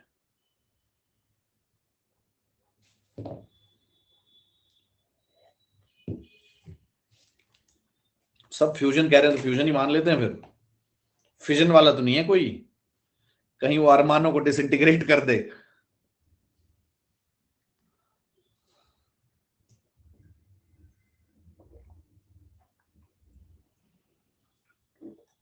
Okay. So that was a scientific humor. Back to the discussion, please. Nuclear energy production जो हो रहा है ये फ्यूजन बेस्ड है। फ्यूजन मतलब कॉम्बिनेशन होता है, करेक्ट। तो फ्यूजन जो है इसमें क्या होता है, एक स्मॉल न्यूक्लियस कंबाइन करता है अनदर स्मॉल न्यूक्लियस के साथ,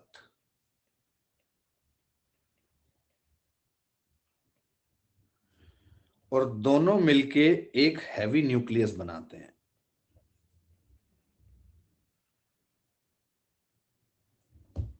हैवी न्यूक्लियस बनाते हैं, correct. Small nucleus another small nucleus, दोनों कंबाइन हुए हैवी न्यूक्लियस बना दिया। फिजन का मतलब टूटना होता है, डिसइंटीग्रेशन, करेक्ट। तो यहां न्यूक्लियस जुड़ रहे हैं। देन जैसे सन की बात करें हम, तो सन, आई एम सॉरी, तो सन में जो ये फ्यूजन हो रहा है we call it as proton proton fusion reaction.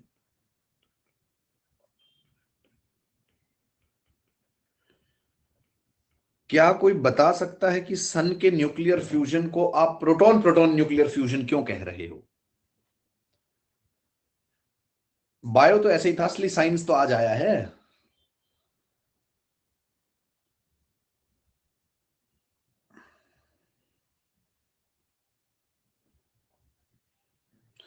अच्छा, सन के फ्यूजन को प्रोटॉन प्रोटॉन फ्यूजन कह रहे हैं क्योंकि वो हीलियम है, ये क्या बात हुई?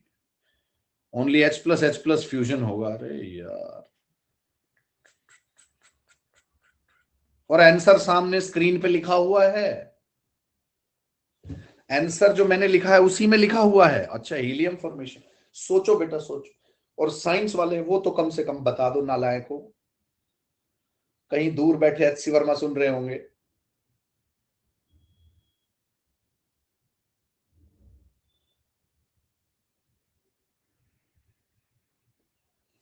सुन लो भाई सुन लो,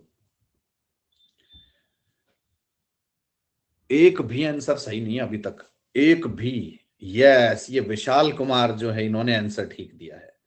हाइड्रोजन के न्यूक्लियस में प्रोटॉन प्रोटॉन है, न्यूट्रॉन है ही नहीं। तो न्यूक्लियस, मैंने कहा था आंसर सामने लिखा हुआ है, देखो कॉम्बिनेशन हो रहा है न्यूक्लियस विद न्यूक्लियस, लेकिन हाइड्रोजन का न्यूक्लियस है उसके अंदर सिर्फ एक प्रोटॉन है, उसमें न्यूट्रॉन होता ही नहीं है, उसमें न्यूट्रॉन होता ही नहीं है। तो इसलिए न्यूक्लियस का फ्यूजन कह लो या प्रोटॉन्स का फ्यूजन कह लो, one and the same thing, one and the same thing, correct. One and the same thing हो गया भाई। वो proton proton fusion reaction as hydrogen nucleus has no neutron. So hydrogen is the only element in the periodic table. Hydrogen is the only element in the periodic table which is without a neutron. Which is without a neutron. अच्छा, तुमने बोला था भाई, अब इतनी जल्दी जल्दी तुम लोगों ने लिख दिया, हो सकता है एक दो बच्चे का मैं नहीं पढ़ पाया हूं, सो ओके, एक्सेप्टेड। चल, यस सर बोला था, यहाँ कोई अवार्ड मिलना है, हो गया होगा मिस।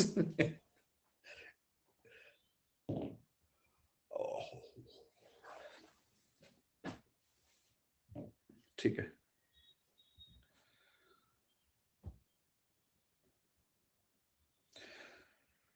समझ नहीं आया, ये भी अगर मुझे समझाना पड़ा तो बस होगी यार साइंस टेक की क्लास। एटम जो होता है ना, एटम,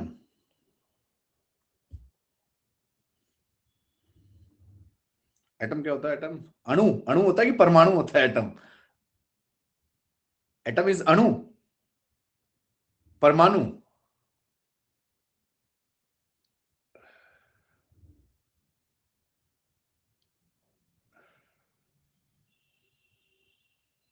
यार तुम्हारी तो बहुत खराब हिंदी है।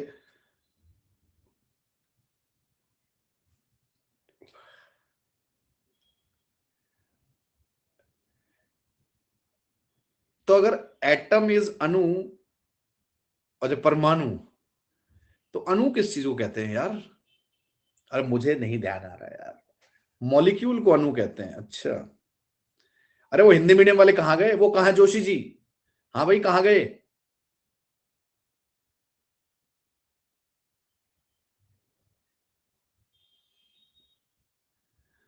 आज उसको डांट दिया, वो भाग गया लगता है, वो नाराज हो गया। यार क्या कर रहे हो? चलो भाई, परमाणु होता होगा, मुझे नहीं पता यार। करेक्ट। अच्छा, एटम बॉम्ब को परमाणु बॉम्ब, हाँ, अरे कॉमन सेंस तो हम लगा सकते थे। हाँ, दैट इज करेक्ट।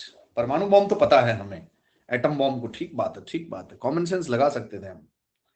चलो चलो, बैक टू द डिस्कशन। अब देखो भाई, जिसको नहीं समझ आया, एटम जो होता है, इसमें एक न्यूक्लियस होता है।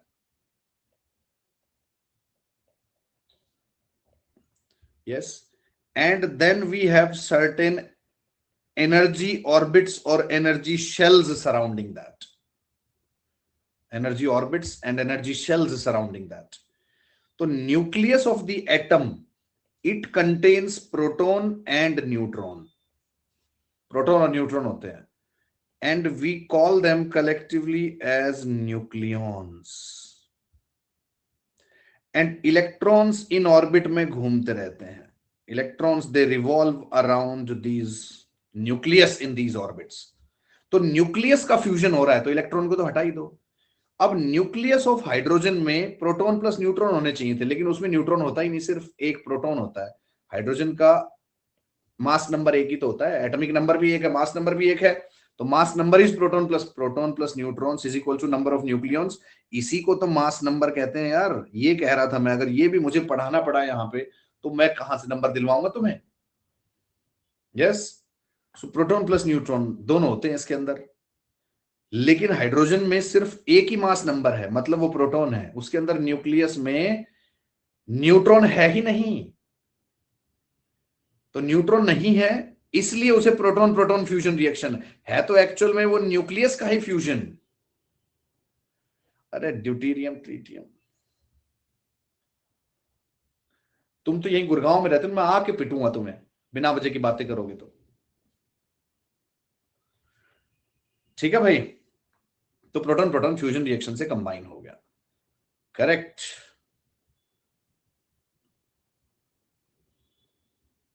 आगे बढ़ते हैं।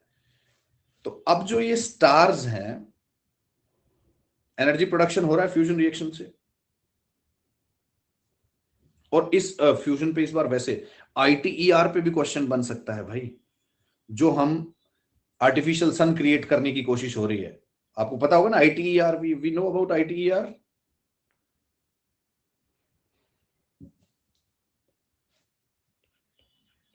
ये लो, करंट यही इनकॉर्पोरेट कर देता हूं। International Thermonuclear Experimental Reactor. ये तो ऐसा नहीं है कि हम लोग पहली बार सुन रहे हैं। इंटरनेशनल, किस किसी नहीं सुनी हुई ये टर्म, थर्मोन्यूक्लियर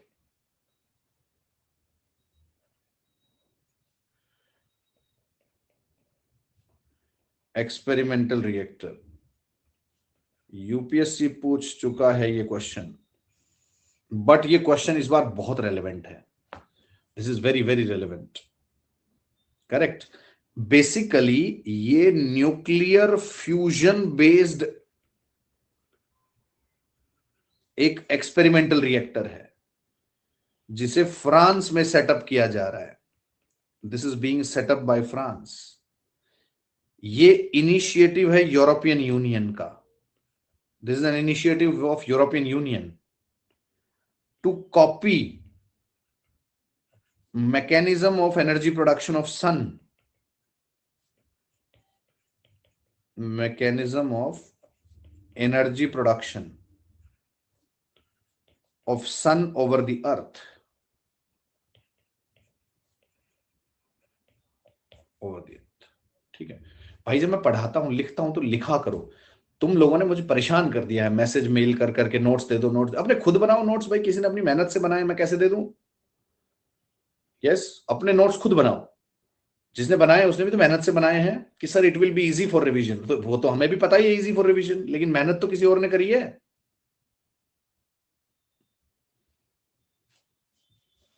ठीक है, ऐसे खुद थोड़ा हिम्मत करो, ये नहीं चलेगा भाई। और मैं नहीं दूंगा नोट्स। जिसने मुझे भेजे वो उस बच्चे की मेहनत है भाई, तुम उससे लो भाई। अब वो मुझे नहीं पता कौन कैसे समझेगा, बट मुझे तुम्हें ये सरप्राइज होगा, मेरे पास 50 से ज्यादा मैसेजेस और मेल्स हैं इस चीज के, मोर देन 50, कि sir provide us notes, provide us notes. अरे भाई अपने बनाओ।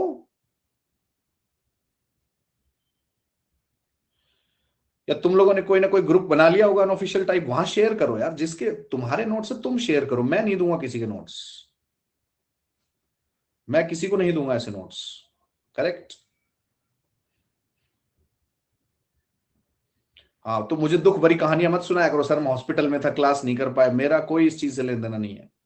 उसको कहो जिसके वो नोट्स हैं।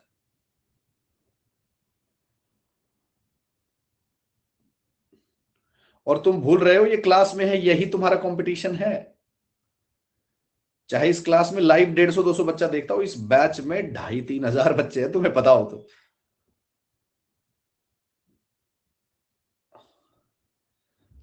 तो कंपटीशन तो है तुम्हारे पास ही भाई।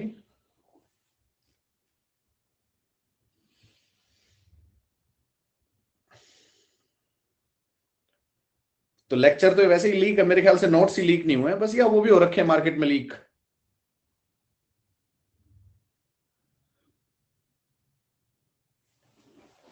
क्लास नोट्स भी लीक है क्या मार्केट में?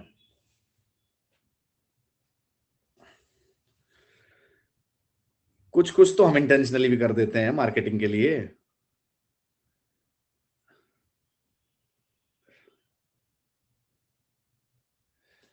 चलो, हाँ कुछ दिन बाद 24 मई को तो मैं ही रिलीज कर दूंगा, मेरे से ले लेना 24 मई को तो।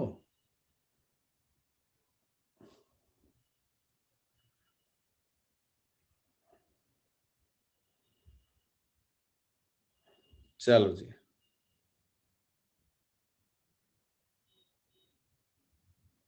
Back to the discussion.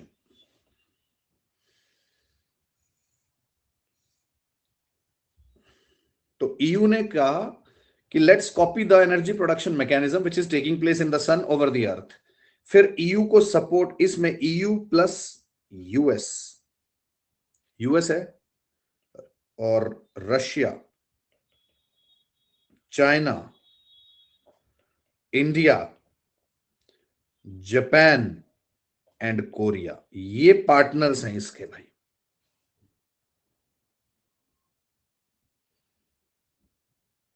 Correct, these are the partners over here. अब इससे विड्रॉ किया है कि नहीं यूएस ने, ये मुझे नहीं पता, देख लेना। ऑब्वियसली ये साउथ कोरिया है भाई।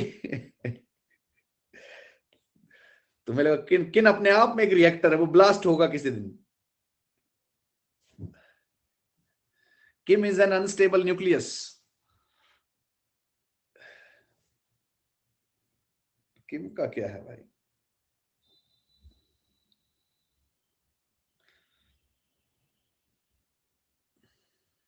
ठीक है भाई, तो ये है। अब अगर बहुत ज्यादा डिटेल में जाए यूपीएससी इसमें, 55%, 45% पैसा दे रहा है यूरोपियन यूनियन, और बाकी लगभग 9.5% हर कंट्री को देना है। Correct, 9.5% share for all 6 countries जो ये हैं, और बाकी 45% ईयू देगा। ठीक है जी। इसके अलावा इंडिया का जो इसमें रोल है वो है to provide a large refrigerator to maintain the temperature, उसे क्रायोसेट कहा गया है। Yes, correct, this is what is this. तो cryostat, it is one of the largest refrigerator that we are providing for that. तो ये ITER है भाई। China already claim कर चुका है कि हमने आर्टिफिशियल सन बना लिया है अपने यहां। ठीक है, तो चाइना तो क्लेम कर चुका है भाई, that is fine. But China इसका पार्टनर भी है, फिर भी हमें बता नहीं रहा है। आगे बढ़ो। अब जो स्टार्स की हम लोग बात कर रहे हैं,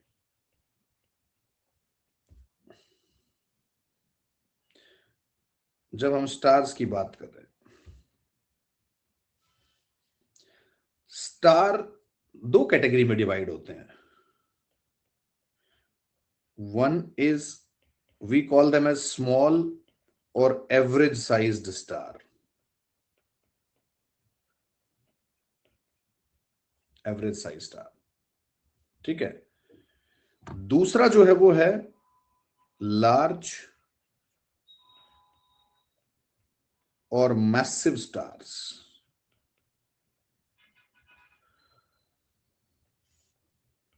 स्मॉल और एवरेज साइज स्टार्स, दूसरा है लार्ज और मैसिव स्टार्स। ठीक है जी। अब जो ये स्मॉल और एवरेज साइज स्टार्स है, लार्ज और मैसिव स्टार्स हैं, इनका बड़ा कंफ्यूजन था कि भाई किसको स्मॉल माने, किसको लार्ज माने। यस, तो फिर इस चीज को लेके एक बड़ा फेमस कॉन्सेप्ट आया, हमारे चंद्रशेखर साहब ने दिया, जिसे चंद्रशेखर लिमिट बोला गया। चंद्रशेखर लिमिट बोला गया, करेक्ट। अब जो ये चंद्रशेखर लिमिट है, this is defining the size of the star. कैसे? अगर स्टार का साइज इक्वल टू और लेस देन, इक्वल टू और less than 1.44 times the mass of the sun. अगर सन से 1.44 टाइम्स तक उसका मास है या उससे कम है, तो वो स्मॉल या एवरेज स्टार की कैटेगरी में आएगा। और अगर मोर देन 1.44 टाइम्स सन हो गया, तो वो लार्ज या मैसिव स्टार की कैटेगरी में चला जाएगा। वो लार्ज या मैसिव स्टार की कैटेगरी में चला जाएगा, correct. This was defined by Subrahmanyan Chandrasekhar साहब। हरीशचंद्र लिमिट क्यों कह रहे हो इसको? और 1.71 times, 1.44 times, what's the confusion? अच्छा, ठीक है। So 1.44 times the mass of the sun अगर है या उससे कम है, तो वो स्मॉल या एवरेज साइज स्टार होगा। अब चंद्रशेखर साहब को इस चीज के लिए नोबेल प्राइज दिया गया था। He got the Nobel prize for that. तो उन्होंने ये डिफाइन किया था कि अगर किसी स्टार का मास सन से कम है या सन के मास से 1.44 टाइम्स तक है, यानी कि वो स्मॉल और एवरेज स्टार है, that particular star will end up its life cycle to white dwarf. इनकी लाइफ साइकिल व्हाइट ड्वार्फ पे खत्म हो जाएगी। Why only 1.54? उसके बाद तो फिर चेंज हो जाएगी ना साइकिल, तो उसके बाद बड़ा डिफाइन कर दिया हमने। रुक जाओ, व्हाइट ड्वार्फ पे। लेकिन अगर इससे ज्यादा मास हो गया तो इसकी लाइफ साइकिल नहीं रुकेगी यहां पे, ये आगे चल के न्यूट्रॉन स्टार भी बनाएगा। तो सीधा मतलब था, अगर व्हाइट ड्वार्फ तक कोई स्टार अपनी लाइफ साइकिल खत्म कर रहा है, इसका मतलब है उसका मास सन से 1.44 टाइम से कम है, दैट इज स्मॉल स्टार। और अगर उसका लाइफ साइकिल न्यूट्रॉन स्टार पे भी जा रहा है, करेक्ट, तो वो न्यूट्रॉन स्टार आपका मास 1.44 से ज्यादा है उसका। अब जो जो स्मॉल और एवरेज साइज स्टार्स हैं, बहुत टेक्निकल चीज बता रहा हूं, ध्यान से सुन लेना। ये जो स्मॉल और एवरेज साइज स्टार्स हैं जो व्हाइट ड्वार्फ पे खत्म हो रहे हैं, मेजॉरिटी ऑफ स्मॉल और लार्ज स्मॉल और average size stars, their life cycle ends at white dwarf, but very few they can even reach up to the stage of they can reach even up to the stage of तो मैंने इसीलिए black लिखा था बेटा, इसी चीज को शास्त्रों में हनी ट्रैप कहा गया है। ब्लैक ड्वार्फ है ये, दिस इज ब्लैक ड्वार्फ। क्यों मैंने ब्लैक लिख के छोड़ दिया था? मुझे पता था तुम हॉल पे जाओगे, correct. So that is what is black dwarf. And अगर उसका मास 1.44 से टाइम से ज्यादा है, तो मेजॉरिटी जो स्टार है, लार्ज स्टार है, वो यहां खत्म हो जाएंगे न्यूट्रॉन स्टार पे। लेकिन कुछ न्यूट्रॉन स्टार इतने बड़े हैं, मतलब उनका मास देखो यार, एक सिंपल लॉजिक समझो। एक स्टार है जिसका मास है 1.44 times the mass of the sun, तो ये, और इधर एक स्टार है जिसका 1.43 है, तो बहुत ज्यादा फर्क थोड़ी है इन दोनों में। उसका 1.43 times mass of the sun है, इसका 1.45 time mass of the sun है। लेकिन एक स्टार ऐसा भी तो हो सकता है जिसका 3.6 times the mass of the sun है, ये तो बहुत ही मैसिव है, दिस इज रियली मैसिव। तो वो लार्ज स्टार जो लार्ज वाली कैटेगरी में भी बहुत लार्ज है, ध्यान से सुनना, मैं फिर से कह रहा हूं, वो लार्ज स्टार जो लार्ज और मैसिव कैटेगरी में भी बहुत लार्ज है। देखो, एक तो 1.45 times of the mass of the sun, एक 3.45 times the mass of the sun, तो 3.45 वाला सुपर मैसिव हो गया ना। ऐसे स्टार्स न्यूट्रॉन स्टार पे नहीं रुकेंगे, उनका असला बचा हुआ इतना ज्यादा होगा कि उससे भी एक परमाणु बॉम्ब बना सकते हो। वो ब्लैक होल की कैटेगरी में जाएंगे, they will go to the black hole category. दोबारा बता रहा हूं, स्मॉल स्टार अपनी लाइफ साइकिल व्हाइट ड्वार्फ पे खत्म करता है, लेकिन very few small stars they can even reach up to the stage of black dwarf. Black dwarf. Large star अपनी लाइफ साइकिल न्यूट्रॉन स्टार पे खत्म करता है, but very few neutron stars they can reach even up to the black hole, they can reach even up to the stage of black hole। इसको लिख लो, लिखो इस चीज को, note down this information.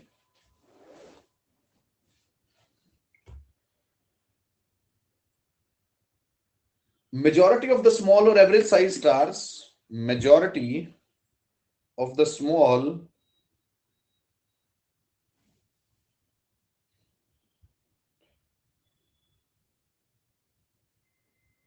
or average size stars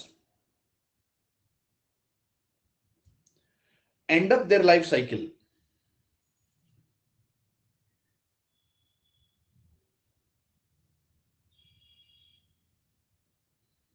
end up their life cycle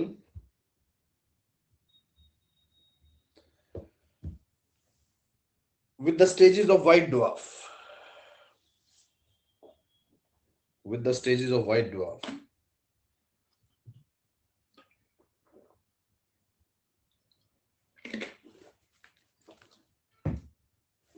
with the stages of white dwarf।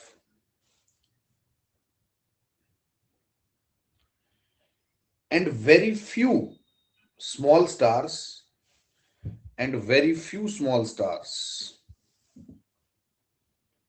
and very few small stars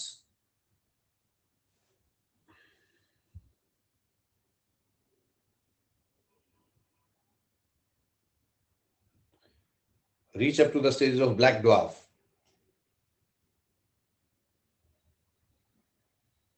black dwarf which do not emit light at all, which do not emit light at all,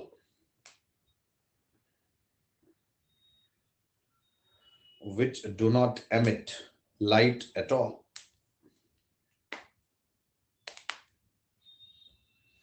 which do not emit light at all.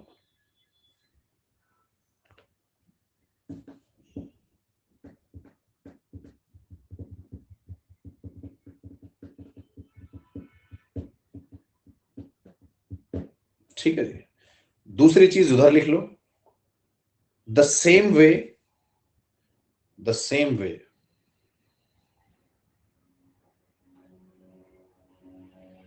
maximum large stars end up the life cycle with neutron star.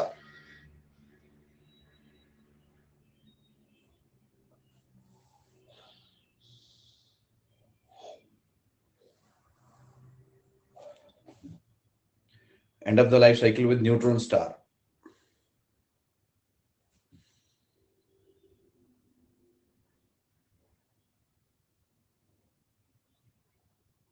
And some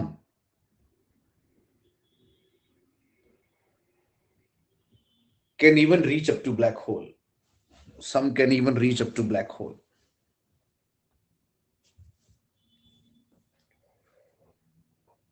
Can even reach up to black hole. ठीक है जी। तो यहां आपको concept पता होना चाहिए Chandrashekhar limit का। देखो स्टार पे क्वेश्चन लाइफ साइकिल पे भी आ चुका है, आपने देखा होगा पल्सर्स पे क्वेश्चन आया, सेफिड्स वेरिएबल्स पे क्वेश्चन आया, तो बैक टू बैक 2 साल आया है और नया आया है, इसलिए ज्यादा परेशान होने की जरूरत नहीं है। बट सीक्वेंस लिख लो बस, मैं नहीं पढ़ा रहा हूं। 2 साल लास्ट ईयर और लास्ट टू लास्ट ईयर ही आया बैक टू बैक यार, अब नहीं आएगा life cycle of the star पे। नेबुला से शुरू होगी,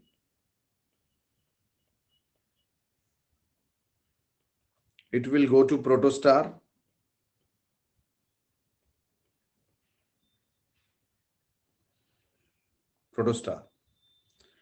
प्रोटोस्टार के बाद मैच्योर फॉर्म ऑफ स्टार,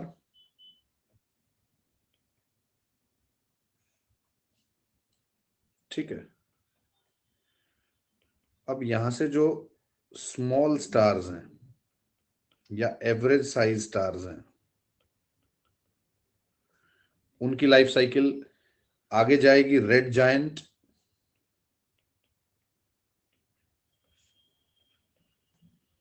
अब ये तो था स्टेलर नेबुला, इसको कहते हैं स्टेलर नेबुला। अब आएगा प्लेनेटरी नेबुला,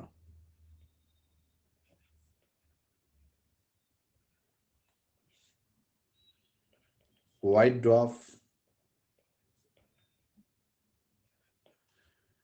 और इसके बाद आ गया आपका ब्लैक ड्वार्फ। ठीक है, और व्हाइट ड्वार्फ, चलो वापस बताता हूं, इधर आते हैं। अब जो ये मैच्योर स्टार था, इधर आ जाओ। अब यहां लार्ज और मैसिव स्टार की बात होगी, लार्ज और मैसिव स्टार की बात होगी। तो मैच्योर स्टार तक आ गए, इसके बाद ये चला जाएगा रेड सुपर जायंट।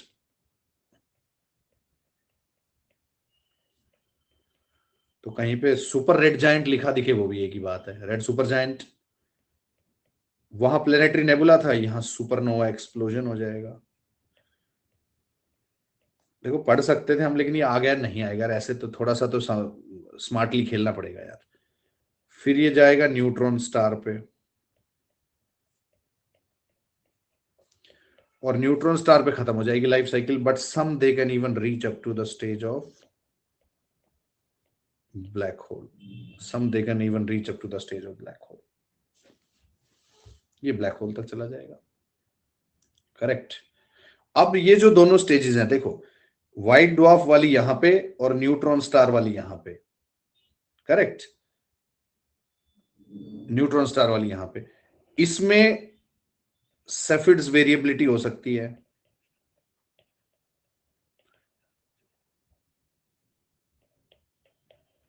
यहां भी सेफिड्स वेरिएबिलिटी हो सकती है। सेफिड्स का मतलब होता है light dark, light dark, alternative period आते हैं, लाइट आ रही है नहीं आ रही है, लाइट आ रही है या नहीं आ रही है, मतलब लाइट जगी फिर डिम हो गई, फिर जगी फिर डिम हो गई, जगी डिम हो गई। This is what is cepheids variability. तो सेफिट्स वेरिएबल यहां भी हो सकता है, यहां भी हो सकता है। सेफिट्स वेरिएबिलिटी के साथ साथ न्यूट्रॉन स्टार हैं, इसमें पल्सर्स बन सकते हैं, पल्सेटिंग न्यूट्रॉन स्टार्स, जिसमें gravitational magnetic flux, sorry for the gravity, जो पल्सर्स होते हैं पल्सेटिंग न्यूट्रॉन स्टार्स, जिसमें मैग्नेटिक फ्लक्स एकदम से घूम रहा है, आपका फ्लक्स बढ़ा घटा, मतलब मैग्नेटिक फील्ड लाइंस जनरेट हुई नहीं हुई, तो वो पल्सर्स होते हैं। तो ये टर्मिनोलॉजी कर लो, इस बार ज्यादा डिटेल में मत जाओ बस। लेकिन चाहे कितनी भी बार कुछ भी आ जाए, आपको ब्लैक होल तो फिर भी करना ही पड़ेगा भाई। ब्लैक होल पे तो क्वेश्चन बनेगा, उसमें कोई डाउट नहीं है, उसमें कोई डाउट नहीं है।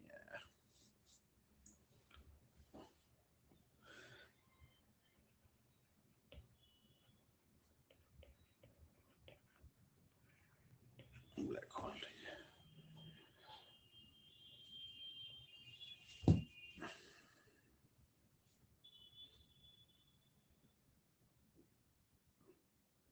ब्लैक ड्वार्फ लास्ट स्टेज है, हाँ। मैग्नेटार्स भी पढ़ोगे क्या यार, छोड़ो भाई।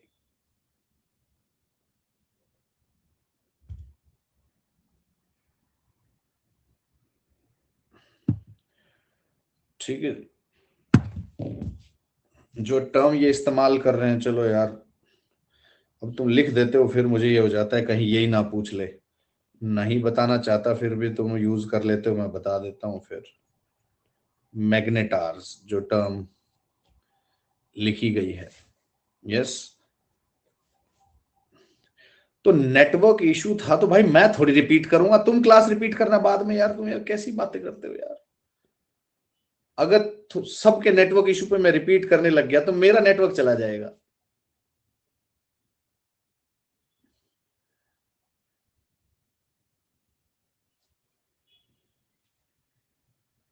मैग्नेटार्स जो होते हैं बेसिकली, ये न्यूट्रॉन स्टार और ब्लैक होल के बीच का एक टेम्परेरी फेज हो सकता है, टेम्परेरी फेज हो सकता है, यस। यहां न्यूट्रॉन स्टार्स में, जैसे मैंने कहा, पल्सर्स होती हैं जिसमें पल्सेशन है मैग्नेटिक फील्ड की। तो मैग्नेटार्स में हाई लेवल मैग्नेटिक फील्ड है, बस कुछ भी ऐसे ही बना देते हैं। मतलब ये कहते हैं कि ये बहुत बढ़िया आदमी है, ये बहुत ही बढ़िया आदमी है, बस इतनी सी बात है, और कुछ नहीं है इसमें, पागल बना रखा है हमारा, यस। तो ये इतना ही फर्क है इसमें। जो न्यूट्रॉन स्टार है उसके मैग्नेटिक फ्लक्स पल्सर्स में रिफ्लेक्ट होते हैं, यस। और बहुत ज्यादा मैग्नेटिक फ्लक्स हो तो उन्हीं न्यूट्रॉन स्टार्स को मैग्नेटार्स कह दिया, बस, और कुछ भी नहीं है यार। तो मैग्नेटार एक सेंटेंस लिखना चाहो तो लिख लो, it's a transient phase between neutron star and black hole, it's a transient phase between neutron star and black hole, neutron star and black whole.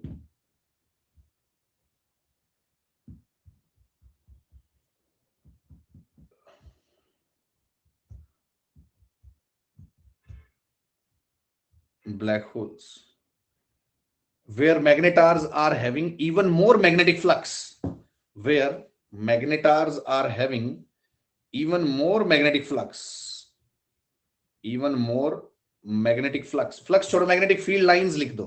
मैं जो टर्म इस्तेमाल कर रहा हूं मैग्नेटिक फ्लक्स पर ना लिख लो यार, क्योंकि यूपीएससी दोनों में से कोई भी टर्म से इस्तेमाल कर सकता है, तो आपको पता होना चाहिए, फ्लक्स भी पता होना चाहिए, यूज कर सकता है यूपीएससी।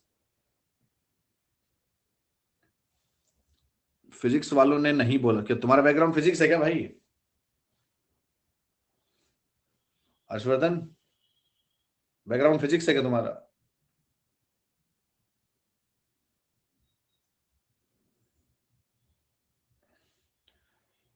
बायो में कहाँ टर्म्स थे यार, 5-7 टर्म थे बायो में, कहाँ टर्म होते हैं?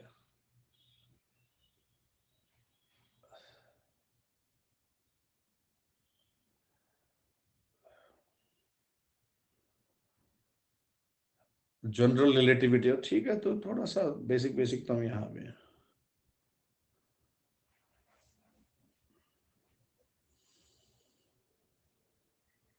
देखो अब मुझे क्या फिजिक्स केमिस्ट्री बायो बता रहे, मेरा तो यही है सब कुछ ही भाई शुरू से।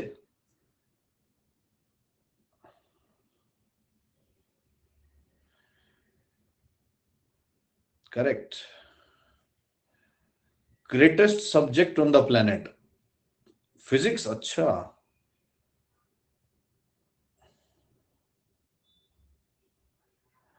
मैं कोई नीट वाला नहीं हूं, ठीक है। NEET is not good for health, मैं नीट वाला नहीं हूं। सोडा पानी कुछ रखो साथ में भाई।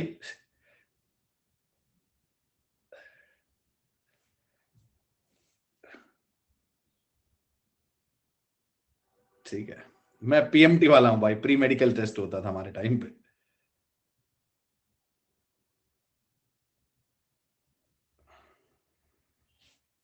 चलिए,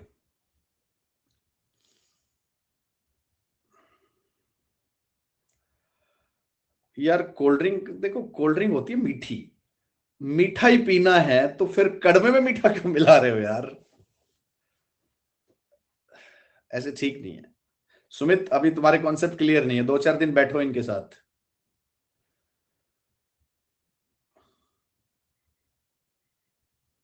ठीक है, चलिए। ये देखो, शराबी सब के अरमान निकल रहे हैं, सारी शराबी पब्लिक बैठी हुई है यहाँ पे।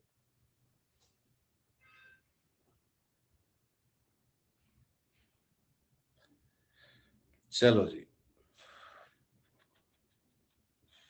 बस बस बैक टू द डिस्कशन। ठीक है भाई, मैग्नेटार्स, पल्सर्स, फील्ड लाइंस आपने लिख लिया। Back to the discussion please. Black holes, सुन लो भाई सुन लो। ब्लैक होल्स, जब हम बात करते हैं ब्लैक होल की, तो एक चीज तो समझ में आ गई कि end of the life cycle of the mature star, sorry massive star. तो ब्लैक होल्स जो होते हैं ये बेसिकली लार्ज और मैसिव स्टार्स जो होते हैं, large and massive stars,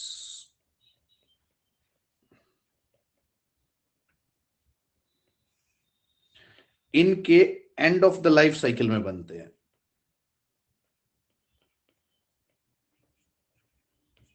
end of the life cycle में बनते हैं। Excuse me for a moment please.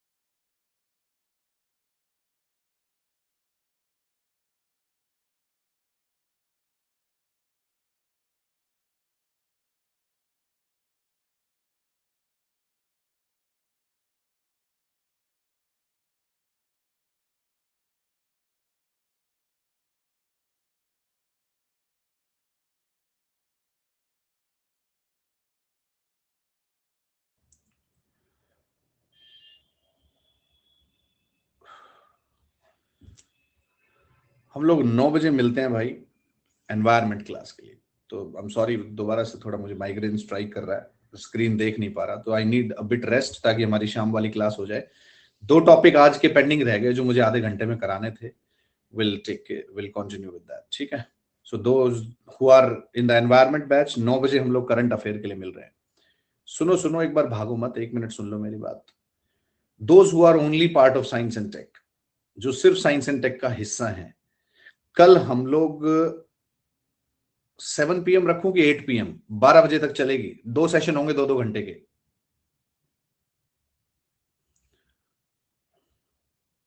तुम्हारी मर्जी से रख रहा हूं, 7, 8, 8 रख दूं?